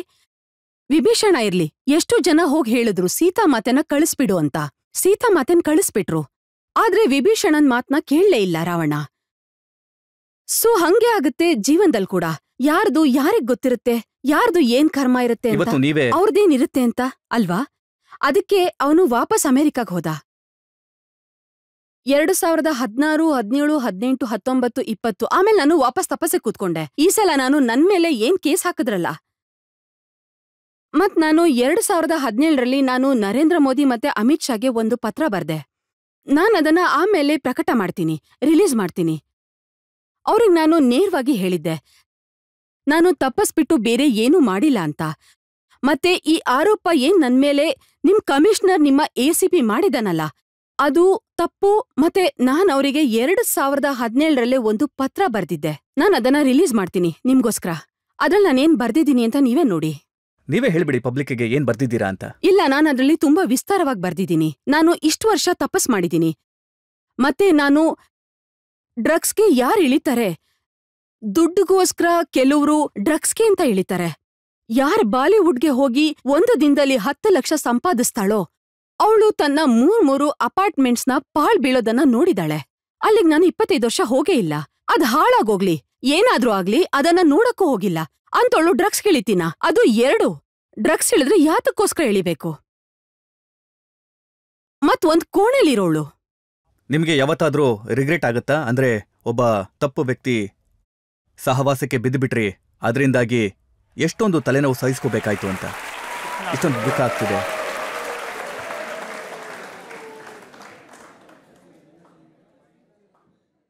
ಇವತ್ತೊಂದ್ ಸ್ವಲ್ಪ ಅನ್ನಿಸ್ತಿದೆ. ಆದ್ರೆ ನಾನ್ ಏನ್ ಯೋಚಿಸ್ತಾ ಇದ್ದೀನಿ ಅಂತಂದ್ರೆ, ಈ ಹಿಂದೆನೋ ದೇವ್ರದೇನೋ ಒಂದು ಪ್ಲಾನಿಂಗ್ ಇರ್ಬೋದು ಅಂತ. ಯಾಕಂದ್ರೆ 2016ರಿಂದ 24 ನಾನು ಇನ್ನೂ ಕಠಿಣ ತಪಸ್ ಮಾಡ್ದೆ. ಅದ್ರಿಂದ ನಾನು ನಿಮ್ಗೆ ಹೇಳಿದ್ನಲ್ಲ, ಅಲ್ಲಿ ತನಕ ನಾನು ಸಿದ್ಧ ಅವಸ್ಥೆಯಲ್ಲಿ ತಲುಪಿರ್ಲಿಲ್ಲ. ಆ 2016ರಲ್ಲಿ ಏನ್ ನನ್ಮೇಲ್ ಕೇಸ್ ಇತ್ತೋ ಅದ್ ಅವನ್ ಮೇಲಿತ್ತು. ಸೊ ನನ್ ಪರಿಸ್ಥಿತಿ ಹೆಂಗಿತ್ತು ಅಂದ್ರೆ ತಪಸ್ಸಿಂದು. ಸೊ ಯಾವಾಗ ಆ ಕೇಸು ನನ್ಮೇಲ್ ಬಂತೋ ಆಗ ನಾನಂತೂ ಭೂಮಿ ಆಕಾಶ ಒಂದ್ ಮಾಡ್ಬಿಟ್ಟಿದ್ದೆ. ನೋಡಿ, ನಾನು ಒಂದು ವಿಷಯಕ್ಕೆ ನಿಮ್ಮನ್ನ ಪ್ರಶಂಸೆ ಮಾಡ್ತೀನಿ. ಅಂದ್ರೆ ನೀವು ಪ್ರತಿಯೊಂದನ್ನು ಮುಚ್ಚಿಡದೆ ಸೀದಾ ಉತ್ತರ ಕೊಟ್ಟಿದ್ದೀರಾ. ನೀವು ಯಾವ ವಿಷಯನೂ ತಿರುಗಿಸುವಂತ ಪ್ರಯತ್ನ ಮಾಡಲಿಲ್ಲ. ಎಲ್ಲಾ ಫ್ಯಾಕ್ಟ್ಸನ್ನು ನೀವು ಎಲ್ರ ಮುಂದೆ ಇಟ್ಟಿದ್ದೀರಾ. ಇದು ಒಳ್ಳೆ ಮಾತು. ಈಗ ಪಬ್ಲಿಕ್ಕಿಂದ 1-2 ಪ್ರಶ್ನೆ ತಗೊಳ್ಳೋಣ. ಒಂದು ಸಲ ಲಾಲು ಯಾದವ್ ಅವರು ನಿಮ್ಮನ್ನ ಪಟ್ನಕ್ಕೆ ಕರೆದಿದ್ರು. ಆ ಶೋ ಬಗ್ಗೆ ತುಂಬಾ ಚರ್ಚೆ ಆಗಿತ್ತು. ಅದ್ರ ಬಗ್ಗೆ ನಿಮ್ಮ ಅಭಿಪ್ರಾಯ ಏನು? ಹೌದು, ಅವಾಗ ನನ್ಗೆ ಲಾಲು ಯಾದವ್ ಯಾರು ಅಂತಾನೆ ಗೊತ್ತಿರ್ಲಿಲ್ಲ. ಈಗೇನಾಯ್ತು ಅಂತ ಹೇಳ್ತೀನಿ. ಇದೇ ಸೆಕ್ರೆಟರಿನೇ ನನ್ಗೆ ವಿಕಿನ ಪರಿಚಯ ಮಾಡ್ಸಿದ್ದು. ಅವನಿನ್ನೂ ಹೊಸಬ ಆಗ 2 ತಿಂಗ್ಳಾಗಿತ್ತು ಅನ್ಸತ್ತೆ. ಮತ್ತೆ ನಾನು ಗೋವಾಗ್ ಹೋಗಿದ್ದೆ ಒಂದು ಕಾರ್ನಿವಲ್ ಪ್ರೋಗ್ರಾಮ್ಗೆ. ಅದ್ರ ಚೀಫ್ ಗೆಸ್ಟ್ ಆಗಿದ್ದೆ. ಮತ್ತೆ ಅವನು ಅಲ್ಲಿಂದ ನನ್ಗೆ ಫೋನ್ ಮಾಡ್ದ, ಮಮತಾ ಇವಾಗ ಇಲ್ಲಿಂದ ನೀನು ಸ್ಟ್ರೇಟ್ ಬಿಹಾರಕ್ ಹೋಗ್ತೀಯಾ? ಸೊ ನಾನ್ ಕೇಳ್ದೆ, ಆಯ್ತು ಯಾಕೆ ಅಂತ. ಅವನಂದ, ಇಲ್ಲ ಅಲ್ಲೊಂದು ಶೋ ಇದೆ ಹಿಂಗಿಂಗೆ ಅಂತೆಲ್ಲ ಹೇಳ್ದ. ನಾನು ಗಣೇಶ್ ಹೆಗ್ಡೆ ಅವಾಗ ನನ್ನ ಕೊರಿಯೋಗ್ರಾಫರ್ ಆಗಿದ್ದ. ನಾನು 10 ಜನ ಡಾನ್ಸರ್ಸು, ಒಬ್ಳು ಡ್ರೆಸ್ ಡಿಸೈನರ್ ಮತ್ತೆ ಮೇಕಪ್ ಮ್ಯಾನು ಇದ್ರು, ಹೇರ್ ಡ್ರೆಸ್ಸರ್ ಕೂಡ ಇದ್ರು. ನಾವುಗಳು ಫ್ಲೈಟಲ್ಲಿ ಅಲ್ಲಿಂದ ಹೊರಟ್ವಿ. ಮತ್ತೆ ಕೆಳಗಿಳಿದ್ವಿ. ಮತ್ತವಾಗ ಬಿಲೀವ್ ಮೀ, ದೇವ್ರಾಣೆ ಹೇಳ್ತೀನಿ, ಬಿಹಾರ್ ಎಲ್ಲಿದೆ ಅಂತಾನೂ ನನಗ್ ಗೊತ್ತಿರ್ಲಿಲ್ಲ. ನಾವುಗಳು ಗಾಡಿನಲ್ಲಿ ಹೋಗ್ತಿದ್ವಿ. ಮತ್ತೆ ನನ್ನ ಹೇರ್ ಡ್ರೆಸ್ಸರ್ ಇದ್ದೋಳು ಹೇಳ್ತಾಳೆ, ನಾನು ಬಾಬ್ ಪಿನ್ ತಗೊಳ್ಳೋದು ಮರ್ತೋದೆ ಮೇಡಮ್ ಅಂತ. ಸೊ ಈಗೇನ್ ಮಾಡೋಣ ಅಂದೆ. ಅವಳಂದ್ಲು, ನಾವು ಇಲ್ಲೇ ಯಾವ್ದಾದ್ರೂ ಶಾಪಲ್ಲಿ ನಿಲ್ಸೋಣ. ನಾನ್ ಹೇಳ್ದೆ ಆ ಡ್ರೈವರ್ಗೆ 1 ನಿಮಿಷ ನಿಲ್ಸಿ ಅಂತ. ಆಗ ಒಂದ್ ಶಾಪ್ ಕಾಣಿಸ್ತು. 1 ನಿಮಿಷ ನಿಲ್ಸಿ ಅಂದೆ. ಅವನು ಯಾಕೆ ಅಂತ ಕೇಳ್ದೆ. ಇಲ್ಲ, ನನ್ನ ಹೇರ್ ಡ್ರೆಸ್ಸರ್ ಒಂದು ಹೇರ್ ಪಿನ್ ತರೋದ್ ಮರ್ತಿದ್ದಾರೆ, ಅದನ್ನ ಇಲ್ಲಿ ತಗೋಬೇಕು ಅಂತ ಇದ್ದೀನಿ ಅಂತ. ಅವನಂದ ನಿಲ್ಸಂಗಿಲ್ಲ ಅಂತ. ನಾನ್ ಕೇಳ್ದೆ ಯಾಕೆ ಅಂತ. ಅವನಂದ, ಇದು ನಕ್ಸಲೈಟ್ ಏರಿಯಾ ಅಂತ. ನಾನ್ ಕೇಳ್ದೆ, ನಕ್ಸಲೈಟ್ ಏರಿಯಾ ಅಂದ್ರೆ ಏನ್ರಿ ಅದು ಅಂದೆ. ಅವನಂದ, ಏನು? ಮತ್ತೆ ನನ್ ಒಳಗಿಂದ ಡಗ ಡಗ ಡಗ ಡಗ ಡಗ ಅಂತ ಹೊಡ್ಕೋತಾ ಇದೆ. ನಾನಂದೆ, ಆಮೇಲೆ ನಾವುಗಳು ಹೋಟೆಲ್ಗೆ ಹೋದ್ವಿ. ಹೋಟೆಲ್ನಲ್ಲಂತೂ ಒಂದು ದೊಡ್ಡ ಲೈನು ಆಫೀಸರ್ಸ್ದು. ಯುದ್ಧಕ್ ಹೋಗ್ತಾರಲ್ಲ ಹಂಗೆ AK-47 ಹಿಡ್ಕೊಂಡು 100 ಪೊಲೀಸು ರೈಟಲ್ಲಿ, 100 ಪೊಲೀಸು ಲೆಫ್ಟಲ್ಲಿ. ನಾವುಗಳು ಹೋದ್ವಿ. ಮೇಲೆ ನಮ್ ರೂಮ್ವರ್ಗೂ ಬಂದ್ಬಿಟ್ರು ಪೂರ್ತಿ ಮಿಲಿಟರಿ ಫೋರ್ಸು. ನಾನು ನನ್ ರೂಮ್ ಡೋರ್ ಕೂಡ ತೆಗ್ದೆ. 5,000 ಜನ ನನ್ ರೂಮ್ ಒಳಗಡೆ ಕೂತಿದ್ದಾರೆ. ಯಾರ್ದೋ ಮಕ್ಕಳು, ಹೆಂಡ್ತೀರು, ಅವರು ಇವ್ರು ಯಾರು ಅಂತಾನೆ ಗೊತ್ತಿಲ್ಲ.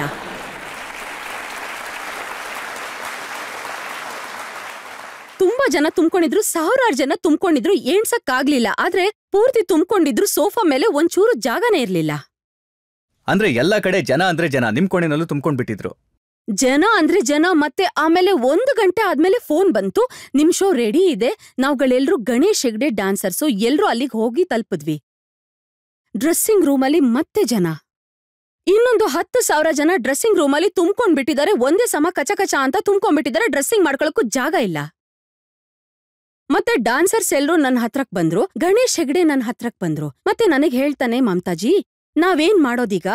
ಮತ್ತೆ ನಾವುಗಳೆಲ್ಲರೂ ಟ್ರ್ಯಾಕ್ ಪ್ಯಾಂಟಲ್ಲಿದ್ವಿ. ಮತ್ತೆ ನಾನು ಡ್ಯಾನ್ಸ್ ಮಾಡ್ಬೇಕಿತ್ತು, ಲಂಬಾ ಗುಂಗಟ್ ಕಾಯೋವೋ ಈ ಹಾಡ್ಗೆ.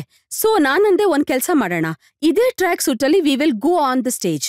So no bodies changing, because change ಮಾಡಕ್ಕೂ ಜಾಗನೇ ಇಲ್ಲ. ಸ್ಟೇಜ್ ಮೇಲ್ ಹೋದ್ವಿ. ನಾವುಗಳು 2 back to back we did one after one.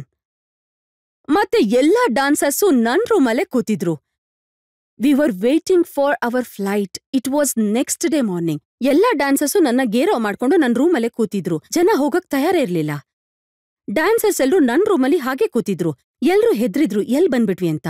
ನಾನು ನನ್ನ ಹಸ್ಮುಖ್ ನನ್ನ ಸೆಕ್ರೆಟರಿ ಆಗಿದ್ದ. ಸರಿ, ಅವನಿಗೆ ಫೋನ್ ಮಾಡ್ದೆ. ನಾನು ಕೇಳ್ದೆ, ನಿನ್ಗೆ ಯಾವನೋ ಹೇಳ್ದ ಬಿಹಾರಲ್ಲಿ ಶೋ ತಗೊಳಕ್ಕೆ ಅಂತ. ನಾನ್ ಬೈದೆ, is money important, believe me. ಅವಾಗ I was refusing things left right centre. ನನ್ಗೆ ದುಡ್ಡು ಅಷ್ಟು ಮಹತ್ವದಾಗಿರ್ಲಿಲ್ಲ. ನಾನಂದೆ, you are giving important to money. At least Bihar ಎಲ್ ಬರತ್ತೆ ಅಂತನಾದ್ರೂ ನೋಡ್ಬೇಕಿತ್ತು. ನನಗ್ ಗೊತ್ತಿಲ್ಲ ಬಿಹಾರ್ ಎಲ್ ಬರತ್ತೆ. ಎನಿವೇ, ನಾವುಗಳು ತಲುಪದ್ವಿ. ನಾವುಗಳು ಏರ್ಪೋರ್ಟ್ಗೂ ಹೋದ್ವಿ. ಯಾರೋ ಹೇಳಿದ್ರು, ಒಂದ್ ವೇಳೆ ನೀವು ಈ ಫ್ಲೈಟ್ ಮಿಸ್ ಮಾಡಿದ್ರೆ ನೆಕ್ಸ್ಟ್ ಫ್ಲೈಟು ಆಮೇಲೆ 7 ದಿನ ಆದ್ಮೇಲೆ ನಿಮ್ಗೆ ಸಿಗೋದು ಅಂತ. ಆದ್ರೆ ಭಯ ನಮ್ಗೆ. ನಾನಂತೂ ಮಹಾಕಾಲನ ಮಹಾಮೃತ್ಯುಂಜಯ ಮಂತ್ರ ಹೇಳ್ದೆ. ಓಂ ತ್ರಯಂಬಕ ಮೇಜಾಮಹೇ ಸುಗಂಧಿಂ ಪುಷ್ಟಿವರ್ಧನಂ. ಈ ಫ್ಲೈಟ್ ಬರ್ಲಿ, ಫ್ಲೈಟ್ ಹೋಗ್ಲಿ, ಚೆನ್ನಾಗಿ ಫ್ಲೈಟ್ ಬಂತು. ಅದಂಗೆ ಟೇಕ್ ಆಫ್ ಆಗ್ತಿದ್ದಂಗೆ ಡಾನ್ಸರ್ಸ್ ಎಲ್ರೂ ಚಪ್ಪಾಳೆ ಹೊಡಿಯಕ್ ಶುರು ಮಾಡಿದ್ರು. ತಪ್ಪಿಸ್ಕೊಂಡ್ ಬಂದ್ವಲ್ಲ ಹೇಗೋ ಅಂತ. ತಪ್ಪಿಸ್ಕೊಂಡ್ ಬಂದ್ವಿ. ನಾನು ಬಾಂಬೆಗ್ ಬಂದೆ. 10 ದಿನ ಆದ್ಮೇಲೆ ಏನೇನು ಹೊರಗ್ ಬರುತ್ತೆ ಅಂದ್ರೆ ಲಾಲು ಪ್ರಸಾದ್, ಈ ಪ್ರಸಾದ್, ಆ ಪ್ರಸಾದ್. ಆ ಲಾಲು ಪ್ರಸಾದ್ ಕೂಡ ಬಡಪಾಯಿ. ನನಗ್ ಗೊತ್ತೇ ಇರ್ಲಿಲ್ಲ ಅವ್ರು ಯಾರು ಅಂತ. ಅವರು ಅನೌನ್ಸ್ಮೆಂಟ್ ಮಾಡಿದ್ರು, ಬಡಪಾಯಿ ಯಾರೇ ಮಮತಾ ಕುಲಕರ್ಣಿ, ಬಡಪಾಯಿ ಹೆಸರು ಯಾಕಿಂಗ್ ಓಡಾಡ್ತಾ ಇದೆ, ನಾನು ಅವಳಿಗೆ ರಾಜ್ಯಸಭೆ ಸೀಟ್ ಕೊಡ್ತಾ ಇದ್ದೀನಿ ಅಂತ. ಸೊ ಪ್ರೆಸ್ ಅವರೆಲ್ಲ ಬಂದ್ಬಿಟ್ರು. ಅವ್ರಂದ್ರು, ಮಮತಾಜಿ, ಲಾಲು ಪ್ರಸಾದ್ ನಿಮ್ಗೆ. ನಾನ್ ಕೇಳ್ದೆ, ಯಾವ ಲಾಲು ಪ್ರಸಾದ್? ಅವ್ರಂದ್ರು, ಬಿಹಾರ್ ಚೀಫ್ ಮಿನಿಸ್ಟರ್. ನಾನ್ ಹೇಳ್ದೆ, ನೋಡಿ, ಇಲ್ಲ, ಅವರು ಹೇಳ್ತಿದ್ದಾರೆ ನಿಮ್ಗೆ ರಾಜ್ಯಸಭೆ ನೋಡಿ, ನಿಮ್ಗೆ ರಾಜ್ಯಸಭೆ ಸೀಟ್ ಸಿಗುತ್ತೆ, ನಿಮಗೆ ಗಾಡಿ ಸಿಗುತ್ತೆ. ನಾನಂದೆ, ನೋಡಿ, ನಾವು ಅಲ್ಲಿಂದ ಜೀವ ಉಳಿಸ್ಕೊಂಡು ಓಡ್ ಬಂದಿದೀವಿ. ನನ್ಗೆ ಇವೆಲ್ಲ ಬೇಕಿಲ್ಲ. ಇಲ್ಲಿ ತನಕ ನಾನಂದೆ, ನನಗೆ ಬಾಲಿವುಡ್ ಪಾಲಿಟಿಕ್ಸ್ ಈ ಅರ್ಥ ಮಾಡ್ಕೊಂತಿಲ್ಲ. ಡೈರೆಕ್ಟರ್ ಪಾಲಿಟಿಕ್ಸ್ಗೇನೆ ಹೋಗಕ್ಕಂತೂ ನನ್ಗೆ ಏನೂ ಗೊತ್ತಿಲ್ಲ. ಯಾವ ಲಾಲು ಪ್ರಸಾದ್, ಏನ್ ಪ್ರಸಾದ್? ನಿಮ್ಮ ನಿರ್ಧಾರ ಈಗ್ಲೂ ಅದೇ ಇದೆಯಾ, ರಾಜಕೀಯಕ್ಕೆ ಯಾವತ್ತೂ ಇಳಿಯಲ್ಲ ಅಂತ? ಇಲ್ಲ, ಖಂಡಿತ ಇಲ್ಲ. ಬಿಹಾರ ಅಲ್ಲ, ಬೇರೆ ಎಲ್ಲಾದ್ರೂ? ಇಲ್ಲಿವರೆಗೂ ಈ ಯೋಚನೆ ಬಂದಿಲ್ಲ ನನ್ಗೆ. ಈಗ ಸದ್ಯಕ್ಕೆ ಮಹಾಮಂಡಲೇಶ್ವರದು ಏನ್ ನನ್ಗೆ ಪ್ರಾಪ್ತಿಯಾಗಿದೆಯೋ ಅದನ್ನ ನಿಭಾಯಿಸ್ಬೇಕಿದೆ ನಾನು. ಒಂದ್ ವೇಳೆ ಇದು ಇಲ್ಲ ಅಂದ್ರೆ ವಾಪಸ್ ತಗೊಂಡ್ಬಿಟ್ರೆ ಆಗ? ನೋಡಿ, ಅದು ಹೀಗ್ ಹೇಳಿದ್ರೆ ಅರ್ಥ ಏನಂದ್ರೆ, ಅರ್ಜುನ್ ಅನ್ನ ಮಹಾಮಂಡಲೇಶ್ವರ ಮಾಡ್ಲಿಲ್ಲ ಅಂದ್ರೆ ಅವನ್ ತನ್ನ ಆರ್ಚರಿ ಬಿಟ್ಬಿಡ್ತಾನ, ಇಲ್ಲ ಅವನ್ ಶಕ್ತಿನ ಬಿಟ್ಬಿಡ್ತಾನ? ಮಮತಾಜಿ, ನಾವು ನಿಮ್ಮನ್ನ ಎಲ್ಲ ತರದ ಪ್ರಶ್ನೆಗಳನ್ನ ಕೇಳಿದ್ವಿ. ನಿಮ್ಮ ಭಕ್ತಿ ಬಗ್ಗೆ, ನಿಮ್ಮ ಶಕ್ತಿ ಬಗ್ಗೆ, ನಿಮ್ಮ ಸಿನಿಮಾ ಬಗ್ಗೆ, ನಿಮ್ಮೇಲೆ ಏನೇನ್ ಆರೋಪ ಬಿತ್ತೋ. ಮತ್ತೆ ನಾನು ಹೇಳಲೇಬೇಕು, ನೀವು ಪ್ರತಿ ವಿಷಯಕ್ಕೂ ತುಂಬಾ ನಿರ್ಭೀಡೆಯಿಂದ ಉತ್ತರ ಕೊಟ್ರಿ. ಯಾವುದೇ ಪ್ರಶ್ನೆನೂ ನೀವು ತಳ್ಳ ಹಾಕೋದಕ್ಕೆ ನೋಡ್ಲಿಲ್ಲ. ನಾವೀಗ ಒಂದು ಬ್ರೇಕ್ ತಗೊಳ್ಳೋಣ. ಮತ್ತೆ ಬ್ರೇಕ್ನ ನಂತರ ಕೇಳೋಣ ಆಪ್ಕೆ ಅದಾಲತ್ನಲ್ಲಿ ಇವತ್ತಿನ ಜಡ್ಜ್ ಆಚಾರ್ಯ ಪ್ರಮೋದ್ ಕೃಷ್ಣಂ ಅವರ ತೀರ್ಪು ಇವತ್ತಿನ ಮೊಕದ್ದಮೆ ಮೇಲೆ.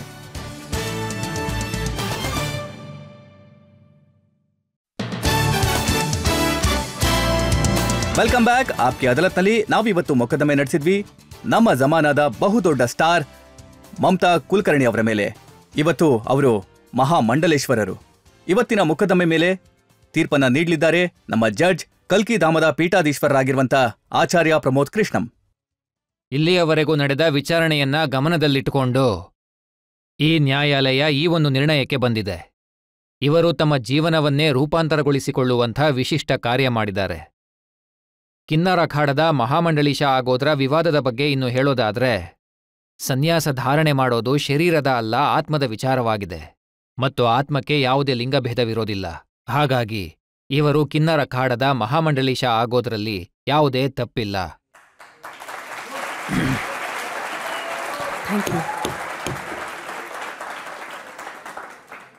ಆದರೆ ಈ ನ್ಯಾಯಾಲಯ ಸನ್ಯಾಸ ಧಾರಣೆ ಬಗ್ಗೆ ಈ ಅಭಿಪ್ರಾಯವನ್ನ ವ್ಯಕ್ತಪಡಿಸುತ್ತೆ. ಸನ್ಯಾಸ ಧಾರಣೆ ಸನಾತನ ಪರಂಪರೆಯ ಒಂದು ಭಾಗವಾಗಿದೆ. ಅದು ಯಾವುದೋ ಸಿನಿಮಾದ ಪಾತ್ರದಂತಲ್ಲ. ಹಾಗಾಗಿ ಈ ನ್ಯಾಯಾಲಯ ಇವರಿಂದ ಏನ್ ಅಪೇಕ್ಷೆ ಮಾಡುತ್ತೆ ಅಂದ್ರೆ, ಅವರು ತಮ್ಮ ಜೀವನದ ಈ ಹೊಸ ಯಾತ್ರೆಯನ್ನ ಸನಾತನಕ್ಕೆ ಸಂಪೂರ್ಣವಾಗಿ ಸಮರ್ಪಿಸಿ ಸನ್ಯಾಸತ್ವದ ಮರ್ಯಾದೆ ಮತ್ತು ಪರಂಪರೆಯನ್ನ ನಿರ್ವಹಿಸುತ್ತಾ ಸನಾತನ ಧರ್ಮದ ಘನತೆಯನ್ನ ಹೆಚ್ಚಿಸೋ ಕಾರ್ಯ ಮಾಡಬೇಕು. ಈ ಒಂದು ವಿಚಾರಣೆಯಲ್ಲಿ ಅವರ ಕಣ್ಣುಗಳಿಂದ ಸುರಿದ ಅಶ್ರು ಅವರ ಹೃದಯದ ನಿರ್ಮಲತೆಯನ್ನ ಸಾರಿ ಹೇಳುತ್ತೆ. ಮಮತಾ ಕುಲಕರ್ಣಿ ಅವ್ರನ್ನ ಇಲ್ಲಿ ತನಕ ಜನ ಒಬ್ಬ ಕಲಾವಿದೆಯಾಗಿ ಗುರುತಿಸಿದ್ರು. ಇನ್ನು ಮುಂದೆ ಅವರನ್ನ ಒಬ್ಬ ತಪಸ್ವಿನಿಯಾಗಿ, ಒಬ್ಬ ಯೋಗಿನಿಯಾಗಿ ಜನ ನೋಡ್ತಾರೆ. ಈ ಒಂದು ಮಹತ್ತರ ಆಶಯದೊಂದಿಗೆ ಈ ನ್ಯಾಯಾಲಯ ಅವರನ್ನ ಬೇಷರತ್ತಾಗಿ ಬಿಡುಗಡೆ ಮಾಡುತ್ತೆ.